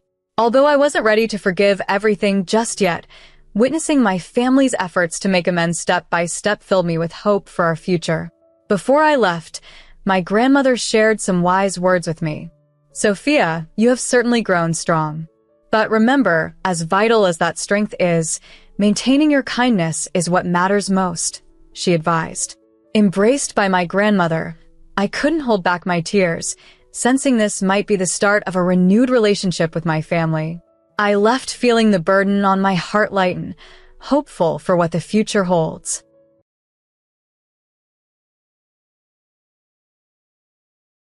Have you taken out the money you received as payment?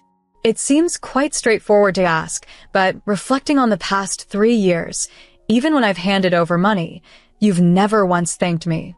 If you're earning a full-time income and living under our roof, it's reasonable for you to contribute financially. You ought to appreciate everything that's been done for you up to this point. I get what you're saying, Mom.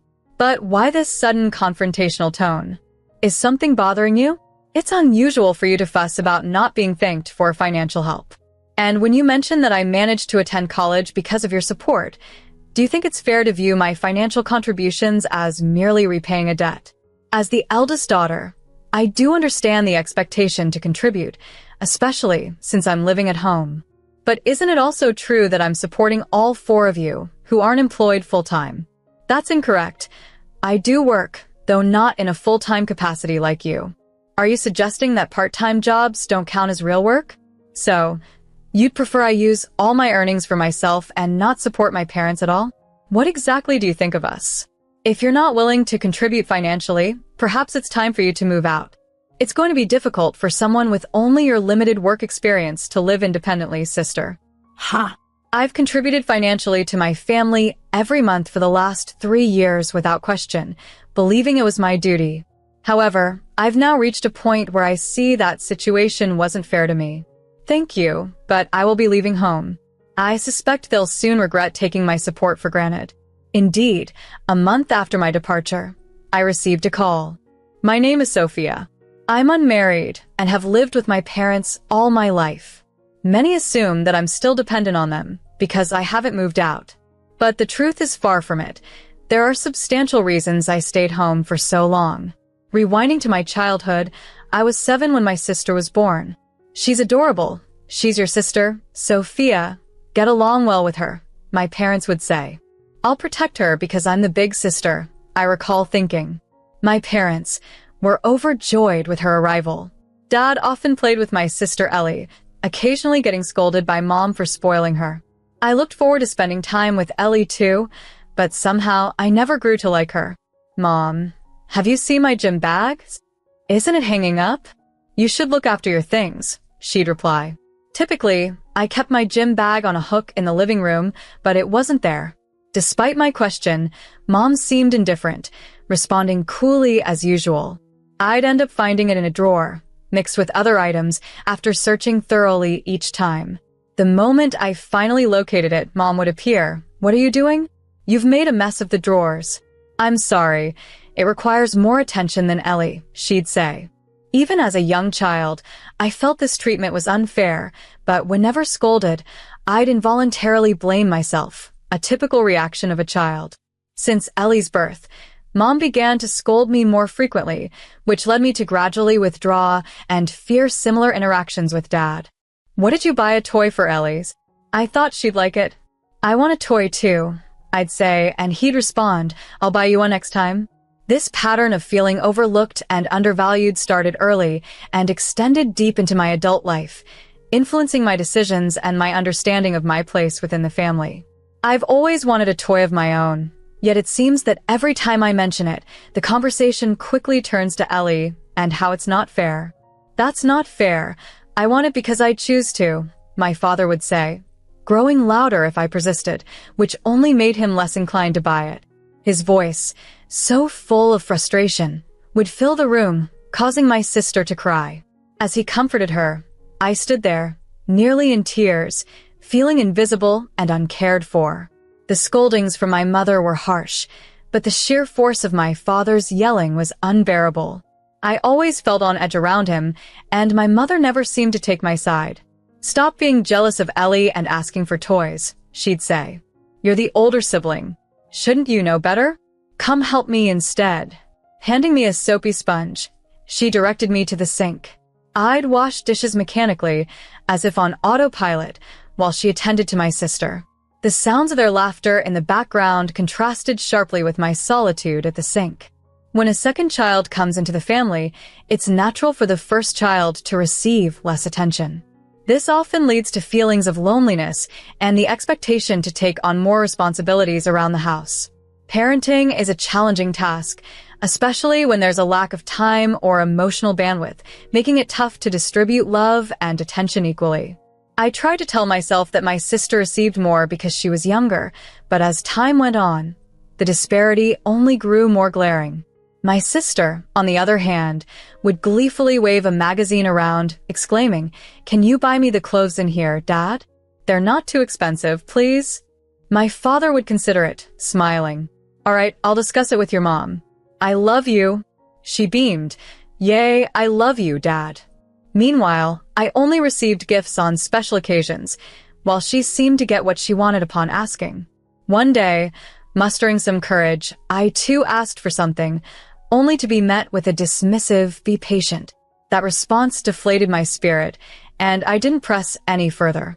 As my sister grew, my parents continued to cater to her whims, and the gap in how we were treated widened. In the midst of doing chores, like hanging the laundry without a word of complaint, I began to sense my parents' moods more keenly. Constantly worried about their perception of me, I never felt at ease at home. Desiring a change, I boldly brought up the idea of moving out for university. "I'm thinking of living on my own once I start college," I told them. "I can cover my rent and expenses by working part-time. Is that okay?" The idea seemed to startle them. "Living alone? What's gotten into you?" "That's dangerous," they responded. But I was determined to find my own space, where I could finally breathe freely. My father would undoubtedly be disheartened if I decided to move out. The thought worried Sophia and me, given that my parents hadn't initially supported my decision to live alone. Although I didn't strongly challenge their stance, I abandoned the idea for a while. At first, it seemed my parents favored my sister over me, but their words later clarified that this was a misunderstanding. They truly cared for me, and my father, in particular, was saddened by the idea of my departure. This realization dispelled the uncertainties clouding my mind, bringing a sense of relief, and surprisingly, my desire to live independently seemed to alter my parents' behavior. My mother no longer burdened me with housework, and my father expressed a newfound concern for my well-being. It was comforting to know I didn't have to worry about their moods anymore. However, when university life commenced, my daily routine remained unchanged. "What's for breakfast today?" my sister would ask. Despite staying up all night, I hadn't prepared anything yet. "You mustn't neglect your chores just because you're in university. You need to earn your tuition," they would remind me. In a rush, I managed to serve breakfast, but my day-to-day responsibilities stretched far beyond the morning meal.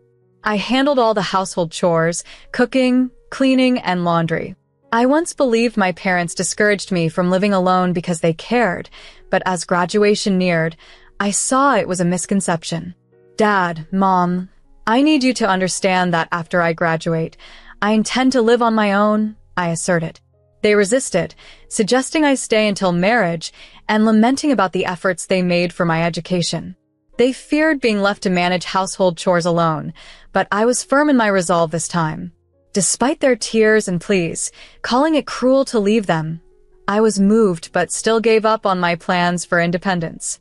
This decision significantly shaped my destiny. After graduating, I joined in sales agent, working tirelessly from dawn till dusk. Yet, nothing changed at home. I was still the primary caretaker. As I started earning, my family's expectations grew. "It's almost your first payday. What should we buy?" They discussed excitedly during a family meeting, making plans without considering my input. Watching them, I felt utterly sidelined, as if I were merely an observer in my own life. Growing up, I always felt the weight of responsibility heavier than most. Every paycheck became a recurring episode where I handed over my earnings to my family. Initially, it was small, manageable requests from them, which I didn't mind fulfilling. However, as time wore on, their demands grew not just in frequency, but in tone, shifting from polite requests to outright demands. Despite being family, it felt wrong to simply hand over money on demand, but a mix of childhood trauma and a deep-seated desire to be the dutiful child kept me from speaking up. This pattern extended even to my younger sister, Ellie, who, though still in middle school, seemed to have a say in my finances that I never contested. In the beginning, the amounts were small and I thought I could handle it without much issue. However, As the requests grew larger, my doubts grew alongside them. As a new packaging design, I was earning about $5,170 a month, but soon I found myself living on a meager $500 after fulfilling my family's expectations. This made it nearly impossible to enjoy simple pleasures like dining out with friends or getting a haircut. My life was a monotonous cycle between work and home, with little room for personal time or self-care. At work, my unkempt appearance fueled baseless rumors, suggesting financial troubles or deceitful relationships. I kept silent, unable to share the truth of my situation. 3 years slipped by in this manner, and by the age of 29, while I had made some attempts to negotiate with my family about reducing the financial burden, they were met with stern resistance, particularly from my father. His intense reactions left me apologetic and more trapped than ever. Despite increasing my efforts at work and growing my salary to $7,000, the additional money also found its way into my family's hands, leaving me with the same $500 for myself. My parents, having retired, seemed to spend their days leisurely, unfazed by the financial struggles that bound me. They used their earnings from part-time jobs freely, while I supported the bulk of our family's needs with my salary. This imbalance in our household's financial dynamics continued to strain our relationships and my personal well-being, yet I felt powerless to change the course of this draining cycle. When I arrived home, I noticed my parents indulging in sweets in the living room. To outsiders, their lifestyle might seem ordinary, akin to many other families. However, surviving on just $500 myself, I perceived their simple pleasures as almost extravagant. "It's pudding," they mentioned cheerfully, adding that there was some left for me in the fridge. As my sister emerged from her room to join us for dinner, she grabbed the last of the pudding from the fridge and started eating it. While preparing dinner, I discovered the pudding I had been anticipating was already gone. At 25, my sister, still reliant on our parents and by extension on my income, hadn't pursued further education or full-time employment after high school. This dependency cycle is strange and conflicting to others, but having adapted to my family's dynamics since childhood, I felt trapped in an inevitable role, resigned to a life seemingly destined to revolve around their needs.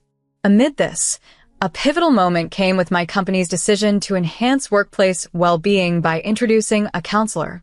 Reluctant participation from my colleagues meant that I, often chosen for thankless tasks due to my nondescript demeanor and lack of protest, volunteered. During the session, the counselor inquired about various aspects of my life, including my family, which I hadn't planned to discuss. Caught off guard, I hesitated, but then shared details about my living situation and the dynamics with my parents and sister. As I spoke, the counselor listened intently, their expression turning grave. By the end of our discussion, they introduced the concept of financial domestic violence, DV. From what you've described, it seems your family relationship, particularly with your parents, might involve financial DV, the counselor explained. Surprised by their perspective, I learned that DV could also encompass psychological manipulation and financial control, realizations that reshaped my understanding of my familial interactions. I wasn't sure if they overheard us, but suddenly my father and sister appeared from the room, looking concerned and asking, "What's wrong? What happened?" My sister chimed in, accusing me of complaining about not being thanked even when I gave them money. "You really believe that? You went to university because we supported you. Isn't contributing financially just a way of giving back? You're the eldest. It's your responsibility," my father argued, seemingly unreasonable. Meanwhile, my mother and sister just nodded and laughed, not realizing how bizarre their attitude was. The person I used to be might not have seen how odd this was, but I've changed. I understand my duty to help out financially since I live at home, but is it fair that I support all 4 of them when they aren't working? We do work, you know. We may not be full-time packaging design like you, but part-time jobs are still jobs. Do you want to keep all your earnings for yourself and not give anything back to us? My sister retorted. If you're not willing to contribute, then maybe you shouldn't live here. Leave if you can't accept that, she added harshly. Their arguments seemed completely illogical, and slowly I began to feel drained by the sheer absurdity. While I recognized that part-time work is also valuable, the truth is they barely work at all. I'm not oblivious to the fact that my family isn't living extravagantly, yet it's hard to ignore that their lives are largely funded by my income. Since I was the main provider, I felt trapped, unable to even enjoy a day off at home. Admittedly, there's some truth in my sister's claim about my ability to live independently. For the past 3 years, my life has revolved solely around work and home, which might have left me lacking in general life skills. There are basic things I don't know, like how to pay an electricity bill, which leaves me embarrassed in various situations. Previously, such thoughts would have deterred me from considering living alone. However, now whenever I hear their dismissive words, a deep-seated anger stirs within me. I realized I no longer had to endure this. "Thank you, but I'm leaving," I declared, my decision firm. As I moved toward the door, pretending to head to work, they suddenly changed their tone. "Wait, we were wrong. Please forgive us. Don't be stubborn. Let's live together peacefully. Don't leave. We'll be lonely," they pleaded, tears in their eyes, clinging to me as if they finally understood. But for me, it was time to seek a new path away from the chaos. Having learned the patterns of psychological control from a counselor, it became clear to me just how blindly I had been following a path laid out by others. My decision to leave home came as a shock to my family. They stood there, speechless and stunned, unable to find words as they watched me prepare to venture out on my own. I carried the image of their astonished faces with me, wondering if it might be the last time I saw them. A month after moving out, the initial unease of living alone gave way to a newfound sense of freedom. Gradually, I adjusted to my solitude, beginning to cherish the liberty of living without familial constraints. However, this peace was soon interrupted by a barrage of missed calls, over 100 from my family alone. Out of curiosity, I returned one of these calls to my sister, who was nearly in tears, begging me to come back. My departure had left a financial void. The $7,000 I used to contribute monthly covered their entire living expenses. Now, with that money gone and no savings to fall back on, they struggled. My parents, both over 5 and with a lengthy gap in their employment history, found it nearly impossible to secure jobs. My sister, lacking any work experience, faced similar challenges. The stark reality of their situation had finally forced them to consider employment, but opportunities were scarce.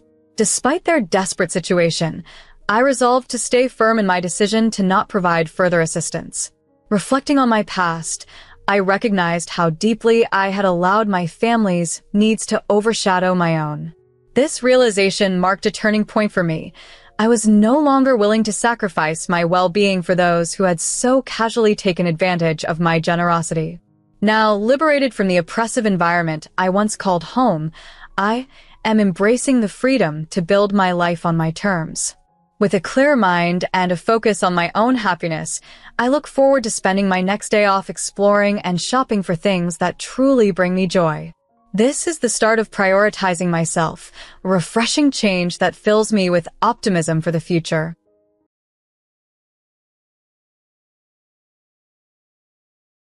Today, my family decided to host a barbecue, a favorite activity of the older generation, it seems. I wasn't keen on attending because my relationships with my 2 sisters, their husbands, and their children are strained, to say the least. My wife and I prefer a child-free lifestyle, which often puts us at odds with my family's expectations. Despite our reluctance, pressure from my mother led us to join the gathering, which was already bustling with about 27 guests by the time we arrived. Upon arrival, we found my sisters and their husbands were noticeably intoxicated, adding an uneasy undertone to the atmosphere. My mother spent her time chasing after my young nieces and nephews, while my father conveniently distanced himself, soaking in the whirlpool with a cooler of beers at hand. My wife and I engaged in small talk, grabbed some food, and enjoyed a frozen margarita. However, my sisters soon began to needle us about our punctuality, attire, and general presence, which they claimed was dampening the party's spirit. The tension heightened when 3 children, egged on by their tipsy parents, decided to push a guest towards the pool, resulting in her stumbling and getting partially soaked. She was visibly upset but chose not to create a scene, quickly drying off and leaving the party. Later, As I stood chatting near the pool, I narrowly avoided a similar fate by sidestepping 3 charging children who ended up splashing into the water themselves. While most guests found this amusing, the mothers did not. It turned out 4 of the children couldn't swim, which led to an eruption of blame directed mainly at me for the near mishap. The chaos escalated when it was discovered that during the commotion, 4 iPhones had been filmed into the pool by the kids. Attempts by my inebriated brother-in-law to retrieve the devices were futile, and no one else seemed eager to jump in, likely deterred by the ongoing conflict instigated by my sisters. I pointed out that supervising the children was their responsibility, not mine, which only intensified the argument. After enduring harsh words and witnessing another brother-in-law stumble and fall while trying to confront us, my wife and I decided to leave. The accusations continued, with suggestions that I should have just let the children push me into the pool for the sake of their amusement, a sentiment I firmly rejected. Reflecting on the day, the incident with the children was regrettable, but highlighted the lack of supervision and responsibility from their parents. While it's always pleasant to see my parents and their neighbors, the dynamics with my sisters and their husbands remain fraught with envy and discontent. My sisters have always been distant, and our differing lifestyles and values continue to drive a wedge between us. Despite their husbands' financial success, my wife and I enjoy the freedom and opportunities our careers and child-free choices afford us, which often seems to be a point of contention. In summary, the day reinforced my preference for keeping a certain distance from my family. Their behavior, while occasionally petty and irksome, often reminds me of the stark differences in our outlooks on life and responsibilities. Neither my wife nor I particularly enjoy spending time with certain family members, which is why I was initially reluctant to attend the gathering. My wife, however, tends to be more positive and usually looks forward to seeing everyone. It seems that even she has reached her limit with them, judging by her comments during our drive home. It's likely that next time, she won't feel compelled to join purely out of obligation, which could be a silver lining in all of this. My wife is generally more forgiving and patient with my siblings than I am, but it's become clear that her tolerance is waning. On the other hand, my dad is an incredibly laid-back person who thrives in social settings.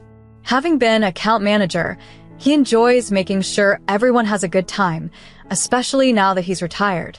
During the recent get-together, he just relaxed and enjoyed the festivities, which is typical of him. My mother is also great, but she was a bit upset by the situation. As for the children, they were doing just fine. By the time I left, they were indoors watching TV. The older children, especially the 13-year-old who tends to lead the pack, instigated a bit of chaos, but nothing out of the ordinary for a family event.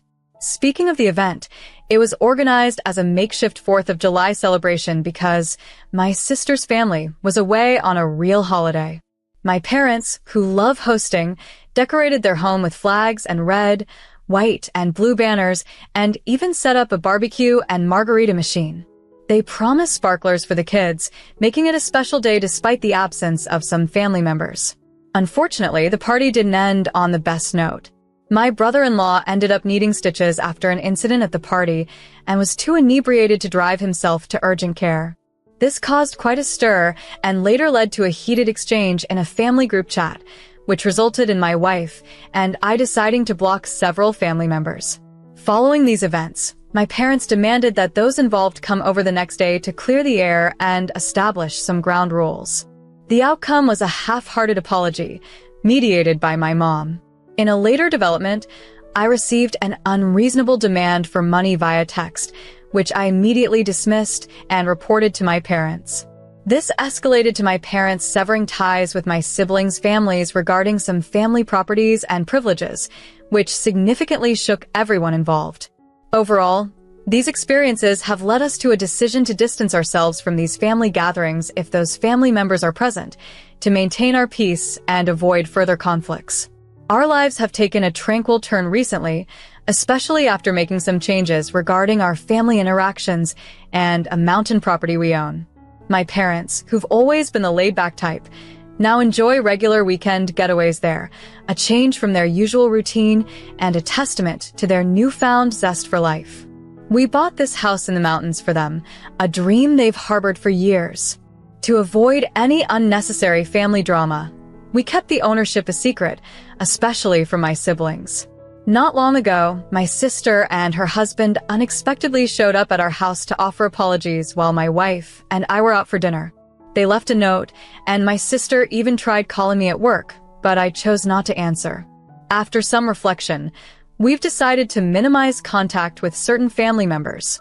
It's been a few weeks since we've spoken to them, and honestly, our lives have become significantly calmer. The constant low-level family drama, which wasn't exactly toxic but definitely draining, has ceased, and it's refreshing. The property is under my name, and although I cover all associated costs, my parents have full control over it.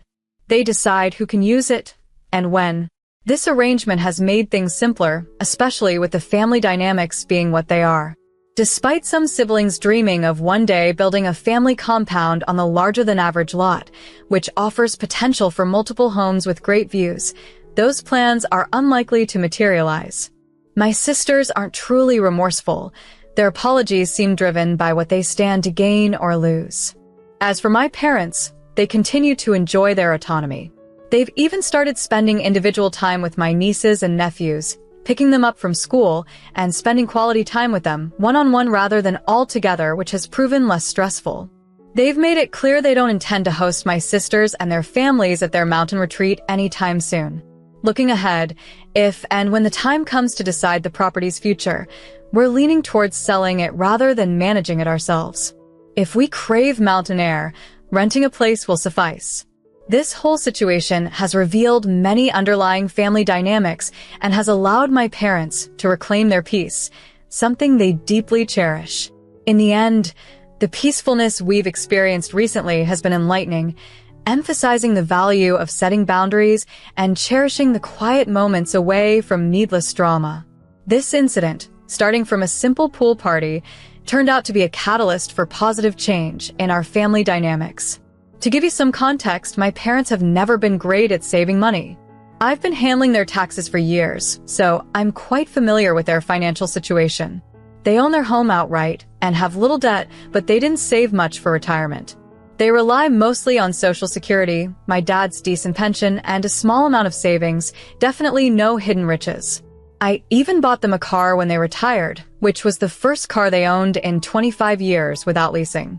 My sisters have always assumed our parents are wealthy and believe they will inherit everything, dismissing the need to save money themselves. Recently, my eldest sister revealed her family's financial troubles.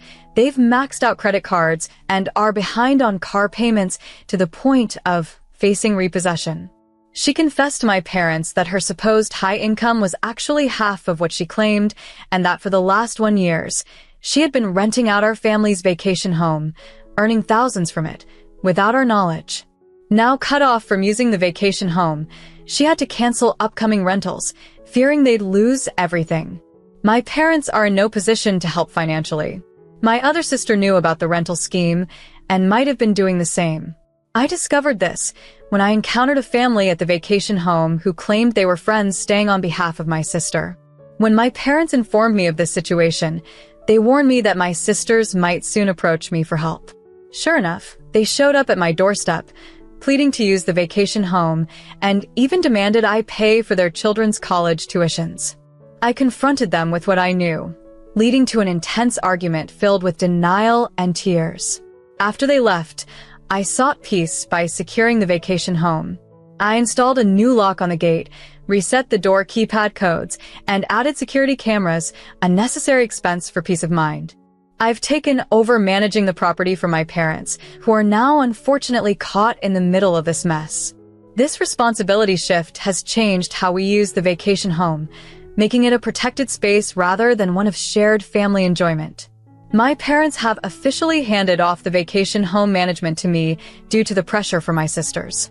I've upgraded security further, ensuring only authorized access to maintain the property's integrity. While this was all unexpected, it's become my responsibility to handle these new dynamics and secure our family's property for the future.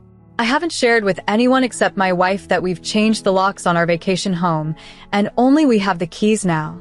Last week, I received separate calls from both of my brothers-in-law at work, each trying to persuade me to let them use the property as before. The elder brother, after planning a guy's weekend, was visibly upset when he found the gate locked and was unable to access the house. His frustration was palpable, swinging between being demanding and playing the victim during our conversation. He even threatened to tear out the gate and revealed that they had been renting out the property to make some extra money. He accused me of sabotaging their side business and demanded that I compensate their guests, which I refused. I regret not recording that call, but I wasn't sure how to do it from my office phone. The other brother seemed less insistent, possibly pressured into calling by my sister. I stood firm, telling him they should no longer plan to use the property. The conversation ended with me making it clear that they were not to ask again. I'm now considering selling the property since my wife and I don't use it enough to justify the upkeep, and it doesn't seem like it will host family gatherings anytime soon. When I mentioned potentially selling the home to my parents, they were indifferent, though selling it would significantly increase my investment return. The property, consisting of 5 lots with stunning views and located at the end of a private road, is valuable, but I plan to hold off on selling to avoid making a hasty, emotionally driven decision. Currently, there's a rift in the family, and I've not initiated any contact with my sisters. To manage the property, I've hired a local who oversees several properties, performs regular checks, and maintains security with cameras. For $570 a month, plus hourly maintenance fees, he ensures everything is in order and even shares photos from his site visits, providing peace of mind. My parents, meanwhile, have handled the family dynamics creatively. They proposed a Thanksgiving plan where everyone could chip in to rent an Airbnb in the mountains, which led to some disagreement among my sisters due to differing financial situations. Ultimately, Thanksgiving will be hosted by my parents, but my wife and I won't attend. My parents have asked us not to sell the house for now, hoping it might still be used occasionally once things settle down. Despite this, my sisters and their husbands have attempted to contact us through new numbers to negotiate access to the house, which we have ignored. In a troubling turn of events, my brothers-in-law recently broke into the property, resulting in their arrest for multiple charges. I've decided not to drop the charges unless they compensate for the damages caused. This incident has further strained our already tenuous relations. Despite suggestions to turn the house into an Airbnb, I'm hesitant due to the potential drama it could stir within the family and the additional burden it would place on my parents.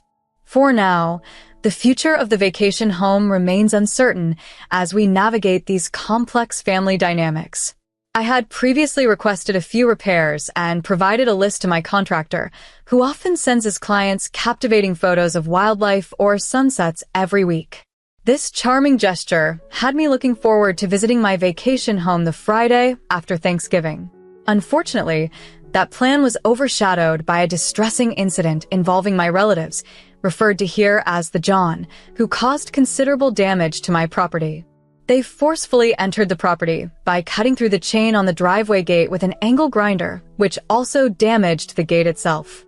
They then attempted to enter through the front door, ruining the lock and severely damaging the door in the process. Failing that, they gained access through the utility floor door and an internal door, which was also locked. They even broke into the barn, though I'm unsure of their intentions there. The sheriff's deputies, alerted by Liam, the factory helper who monitors the property's camera system, intercepted them as they tried to exit through the front door. Liam had noticed suspicious activity and promptly notified the sheriff's department. Despite their attempts to talk their way out of the situation, the deputies were not persuaded and arrested them. This sort of break-in is taken very seriously in the area, often attributed to individuals looking to steal whatever they can. While my wife and I were enjoying a day with her parents in vacation mode, leaving our phones in the car, the sheriff's office and Liam tried to contact us to determine how we wanted to handle the situation. Without our input, the deputies booked the John on multiple charges, which aligned with what I would have wanted anyway. The situation escalated as the John, upon their arrest, made threats and displayed aggressive behavior, which was particularly unwise in front of law enforcement. Meanwhile, their frantic wives contacted my parents, attempting to reach me as well, although they were blocked. They struggled to find a local attorney over the holiday weekend to arrange bail. Since it's a rural area and funds were tight, securing bail became a complicated matter. Upon checking our phones late Friday, my wife and I were inundated with messages and calls from family and the sheriff's department. This news significantly dampened my spirits. I spent the night grappling with my anger and discussing the situation with Liam to understand the extent of the damage, which only fueled my frustration further. By Saturday, I had decided to press charges against the John without hesitation, despite my parents being swayed by my sisters to drop the charges. I have not yet visited the property since the incident, fearing that seeing the damage firsthand might be overwhelming. I've been arranging legal counsel to address the situation comprehensively, including seeking restraining orders and potentially suing for damages and unauthorized rental income from the property. In summary, the incident has caused significant stress and discord within the family. My wife has reached her limit with the ongoing drama, and I am determined to ensure justice is served, emphasizing that the John must be held accountable for their actions. This resolve is further compounded by my desire to avoid any future contact with those responsible, focusing instead on legal remedies and securing the property more rigorously moving forward. In a dramatic turn of events on Monday, I received a courier-delivered envelope at my office containing a signed letter from my brothers-in-law along with a cashier's check for $7,000. The letter was an honest apology for their actions, including a confession of their break-in and an acknowledgement of its wrongdoing. They expressed their intent to compensate for all damages, offering additional payment if the costs exceed the initial $7,000, and promised to keep their distance from our vacation home unless explicitly invited by my wife and me. Furthermore, they requested that I help in getting the charges against them dropped to avoid losing their jobs, and even agreed to a restraining order if necessary. The content was conciliatory, marking a complete reversal from their previous behavior. Shocked by this development, I immediately contacted my attorney, who had already been preparing to sue for the damages and secure a restraining order. We advanced our meeting to discuss this new development, during which he advised against depositing the check just yet. After a lengthy consultation, my attorney suggested we opt for a settlement and mutual release agreement with both brothers-in-law and our sisters, highlighting that while a lawsuit would likely be successful, it could be lengthy and costly, with no guarantee of financial recovery. He assured us we could retain the $7,000 without prejudice towards the ongoing legal process. I then instructed my commercial property manager to provide a precise estimate for the repairs, which he calculated would cost around $6,000, primarily to fix the front door. By Friday, my attorney had already briefed the brothers-in-law on the proposed settlement and urged them to consult their own legal representation. In a candid response, they expressed a willingness to comply fully, recognizing that they had little defense for their actions and were more concerned with potential job losses and legal consequences, including the possibility of jail time for one brother-in-law who holds a security clearance. My attorney also initiated contact with the district attorney's office to discuss the possibility of dropping the charges, given the restitution and lack of prior offenses. He anticipates a favorable outcome, but mentioned that I might need to personally advocate for the dismissal early next week. The proposed agreement includes provisions similar to a restraining order, and I've been advised to maintain no contact with the involved parties for at least the 7 months, adhering strictly to the terms of the agreement to avoid future complications. I've chosen not to share the details of the legal settlement with my family until everything is officially finalized. While my sisters may discuss it if they wish, I prefer to keep the matter between the involved parties until we conclude with the final signatures on December 7th. 10 days following that, on a Tuesday morning, I reviewed the agreement with my lawyer, made some minor adjustments, and sent the revised document to my sisters and their husbands. The new terms required them to cover my legal fees, which amounted to about $5,597. They were initially unhappy with this and tried to negotiate, but my lawyer was firm. He stated that the agreement had to be accepted as presented or we would proceed with legal actions for various damages, including those from their unauthorized rental of the property, the physical damages incurred, and emotional distress caused by the ordeal. They eventually agreed and signed the document, though I wasn't present at the signing. I was informed that the atmosphere was quite tense. Middle John seemed to take a leading role, at one point even telling my sisters to remain silent or he would negotiate separately. They managed to produce another cashier's check for $3,800, claiming it was all they could gather. We decided to accept this as the final payment. The next day, I visited the vacation home to assess the damage, and it was quite upsetting. I was so affected by the state of the property that I considered taking drastic measures against them. However, after a long conversation with a close friend who helped me vent and see the larger picture, I calmed down and redirected my focus on moving forward. I also met with the assistant district attorney who informed me that, given my decision not to press for severe charges and the John already paid, all charges would be dropped except for a trespassing misdemeanor. The legal agreement we crafted included a no-contact clause, ensuring that neither party would interact unless through legal or mutually agreed means. It also allowed my sisters to retain the rental income from the property, a significant concession on my part, subject to potential tax implications which they would be responsible for. All other liabilities were mutually released. My wife and I are set to sign the agreement later today, and once that is done, I'll mostly be unable to discuss the specifics of this situation publicly. I might, however, continue to share my thoughts around the periphery of these events. Engaging with others about this has been therapeutic and instrumental in helping me manage the situation constructively. Reflecting on family dynamics, it's clear they have deteriorated significantly. While my parents are aware we're trying to resolve matters, they're unaware of the specifics, which I've chosen to keep from them for the time being. Looking back, I realized that tensions began escalating when I purchased my first property and subsequently met my wealthy wife, which may have sparked feelings of resentment among my sisters. Our relationships have since been marked by a growing distance, culminating in the recent conflicts. Despite everything, I still hold a faint hope that this agreement marks the end of our disputes, allowing us all to move on without further drama. My biggest takeaway from this ordeal is a deeper understanding of my limits when it comes to familial relationships and a more grounded perspective on handling personal conflicts.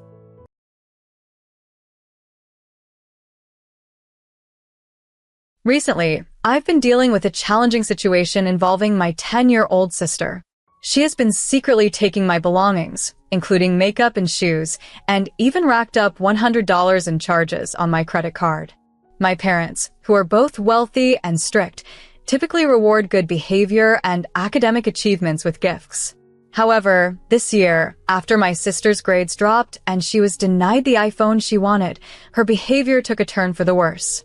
In response to my things going missing, I set up a camera and discovered that she was using my makeup and wearing my shoes. Hoping to curb her stealing, I gave her some makeup for her birthday, and along with our other sister, we bought her a Sephora gift card. This seemed to work for a while, as the theft stopped, and she only entered my room to get the dog. However, the situation escalated when I noticed she was receiving frequent packages, purchasing items and games online, and using a Netflix account without my consent. Despite my inquiries, she didn't provide clear answers about where she got the money for these purchases. The breaking point came when I received my MasterCard statement showing $100 in charges that matched the items she had. It was clear she had used my credit card without permission. I confronted her, and after a heated argument, I realized this might be indicative of a deeper issue, perhaps a compulsion to keep up with her peers or mimic the lifestyle of influencers she admires. I canceled my credit card and now face the dilemma of how to address this with my parents and recoup the losses, knowing their strict nature could make things very intense at home. This is a complex issue, and while I'm financially capable of settling the credit card lien, it's essential to address the underlying behaviors and ensure my sister understands the consequences of her actions. I care deeply about my family, yet I find myself needing to take some drastic measures to address ongoing issues at home. I've considered installing a lock on my bedroom door, but that's where the family dog likes to stay, and he often needs to go outside. I've decided to purchase a nanny camera for my room, and I'm still contemplating adding a lock. Recently, I've had to confront my younger sister about some suspicious charges that appeared on my credit card statement. Despite denying everything when confronted, the evidence I gathered was compelling. She had been receiving packages that matched the charges on my statement, and I was the one who had been unwittingly collecting her deliveries from our community mailbox. My father also has a key and may have collected some packages without my knowledge, which could explain why I hadn't noticed the issue sooner. In addition to the Amazon purchases, there was a Netflix charge which she claimed was for our other sister's account. However, after contacting her, I learned she had canceled her Netflix due to her doctoral studies. When I challenged my younger sister with these inconsistencies, she continued to deny any wrongdoing. This made me doubt myself, but after resetting the password to her email, which I had set up years ago, I confirmed she had made unauthorized purchases totaling $100. I took action by canceling the recent orders, contacting Netflix, and reaching out to Club Penguin, explaining she was a minor and hadn't had permission to make these purchases. Thankfully, Club Penguin was understanding and reversed the charges. I discussed the situation with my parents, hoping they would help address the issue.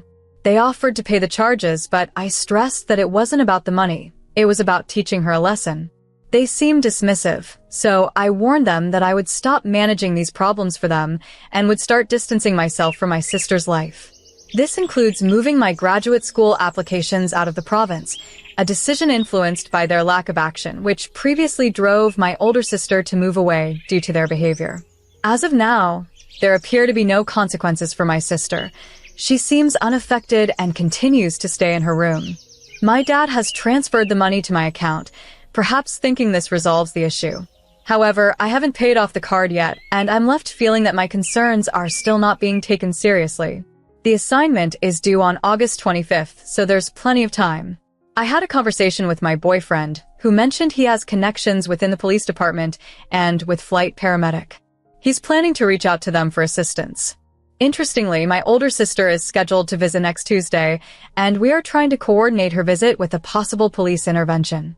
My sister was quite taken aback when I shared the news with her, and upon hearing that I might pursue my master's degree out of the province, she generously offered her and her husband's home as a place to stay.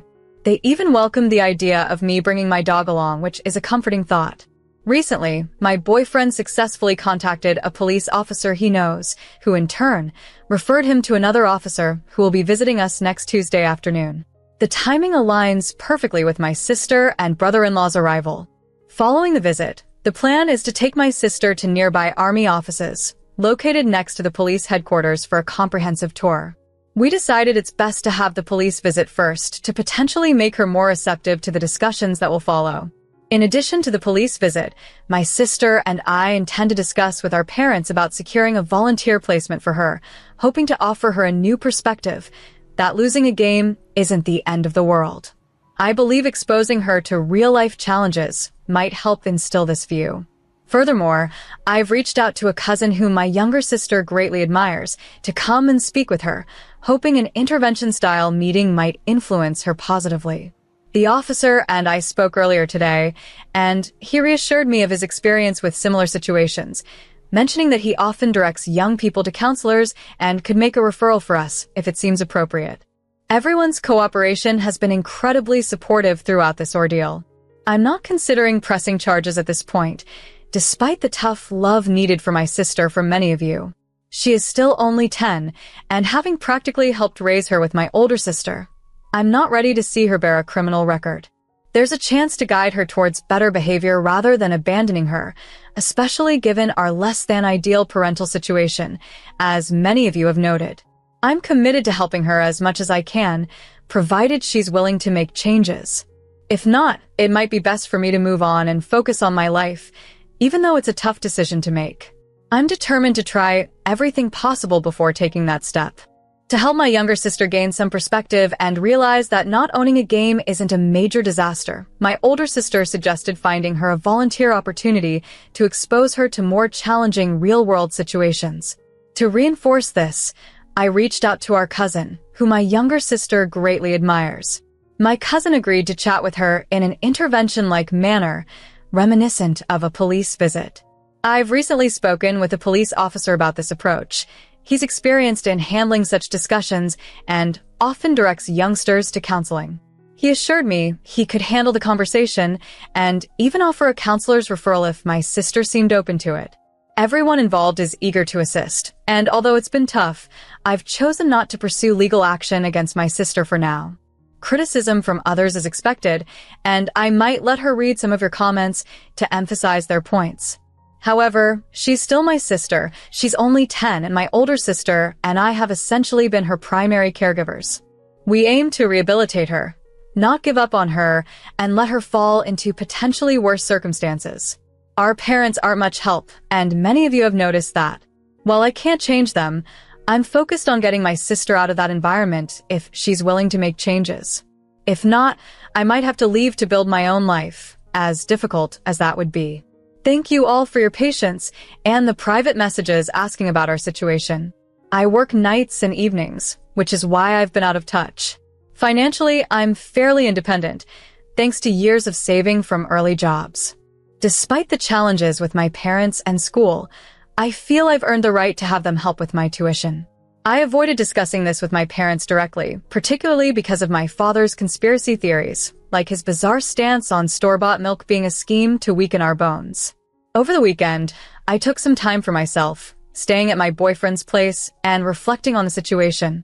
My sister and I had a serious talk during a car ride, where Liam, a careers in neuropsychology though a bit rusty on child development, shared insights that echoed much of your advice.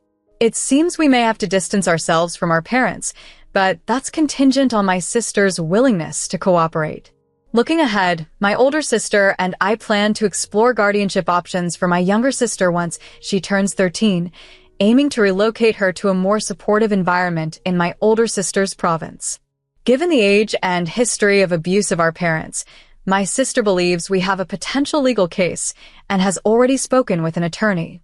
We had a somber conversation about our older sister's long-standing wish to remove us from that environment sooner had she fully grasped the severity of the issues at home. I've yet to discuss with her the behavioral problems of our younger sister and our parents' emotional detachment, as our older sister is balancing work and graduate school, and I didn't want to add to her stress. She shared with me that leaving us was the most difficult decision she's ever made. By the time she moved out at age 19, we had no expectations of her rescuing us, especially as she hadn't yet met Liam and her financial situation was tight. When Liam and my sister came home, they briefly greeted my younger sister and spent some time playing with my dog. That day, our cousin called, and we arranged for her to visit with her dog for a playdate, which lured my sister out of her room. Living only 25 minutes away, our cousin arrived quickly. We watched the dogs play outside until the doorbell rang. My younger sister answered the door to find a police officer, which made her burst into tears. The officer was incredibly understanding, reassuring her that he was not there to cause trouble, but to discuss important matters. He used a poster board to illustrate stories of young individuals who had faced similar life challenges, which resonated with the discussions we had seen in the comments section online. During this visit, my cousin expressed how tough it was to see my siblings and me grow up under challenging circumstances, but emphasized that we did our best to pave a better future for her. She explained to my younger sister that making mistakes doesn't define her as a bad person, although the ongoing deceit needed to end. She warned about the long-term impacts of dishonesty, noting that children who frequently lie can become adults who struggle to lead fulfilling lives. I took a moment to talk to her about the importance of hard work, using celebrities as examples to show that while it may seem they achieve success easily, they too work diligently and sometimes make public mistakes. I highlighted Ariana Grande as an example of someone who owned up to her mistakes and moved forward, which helped her continue her successful career. Finally, our older sister and Liam proposed a deal to her. If she achieves a 5.5 GPA in her first year of high school, she can live with them after I graduate.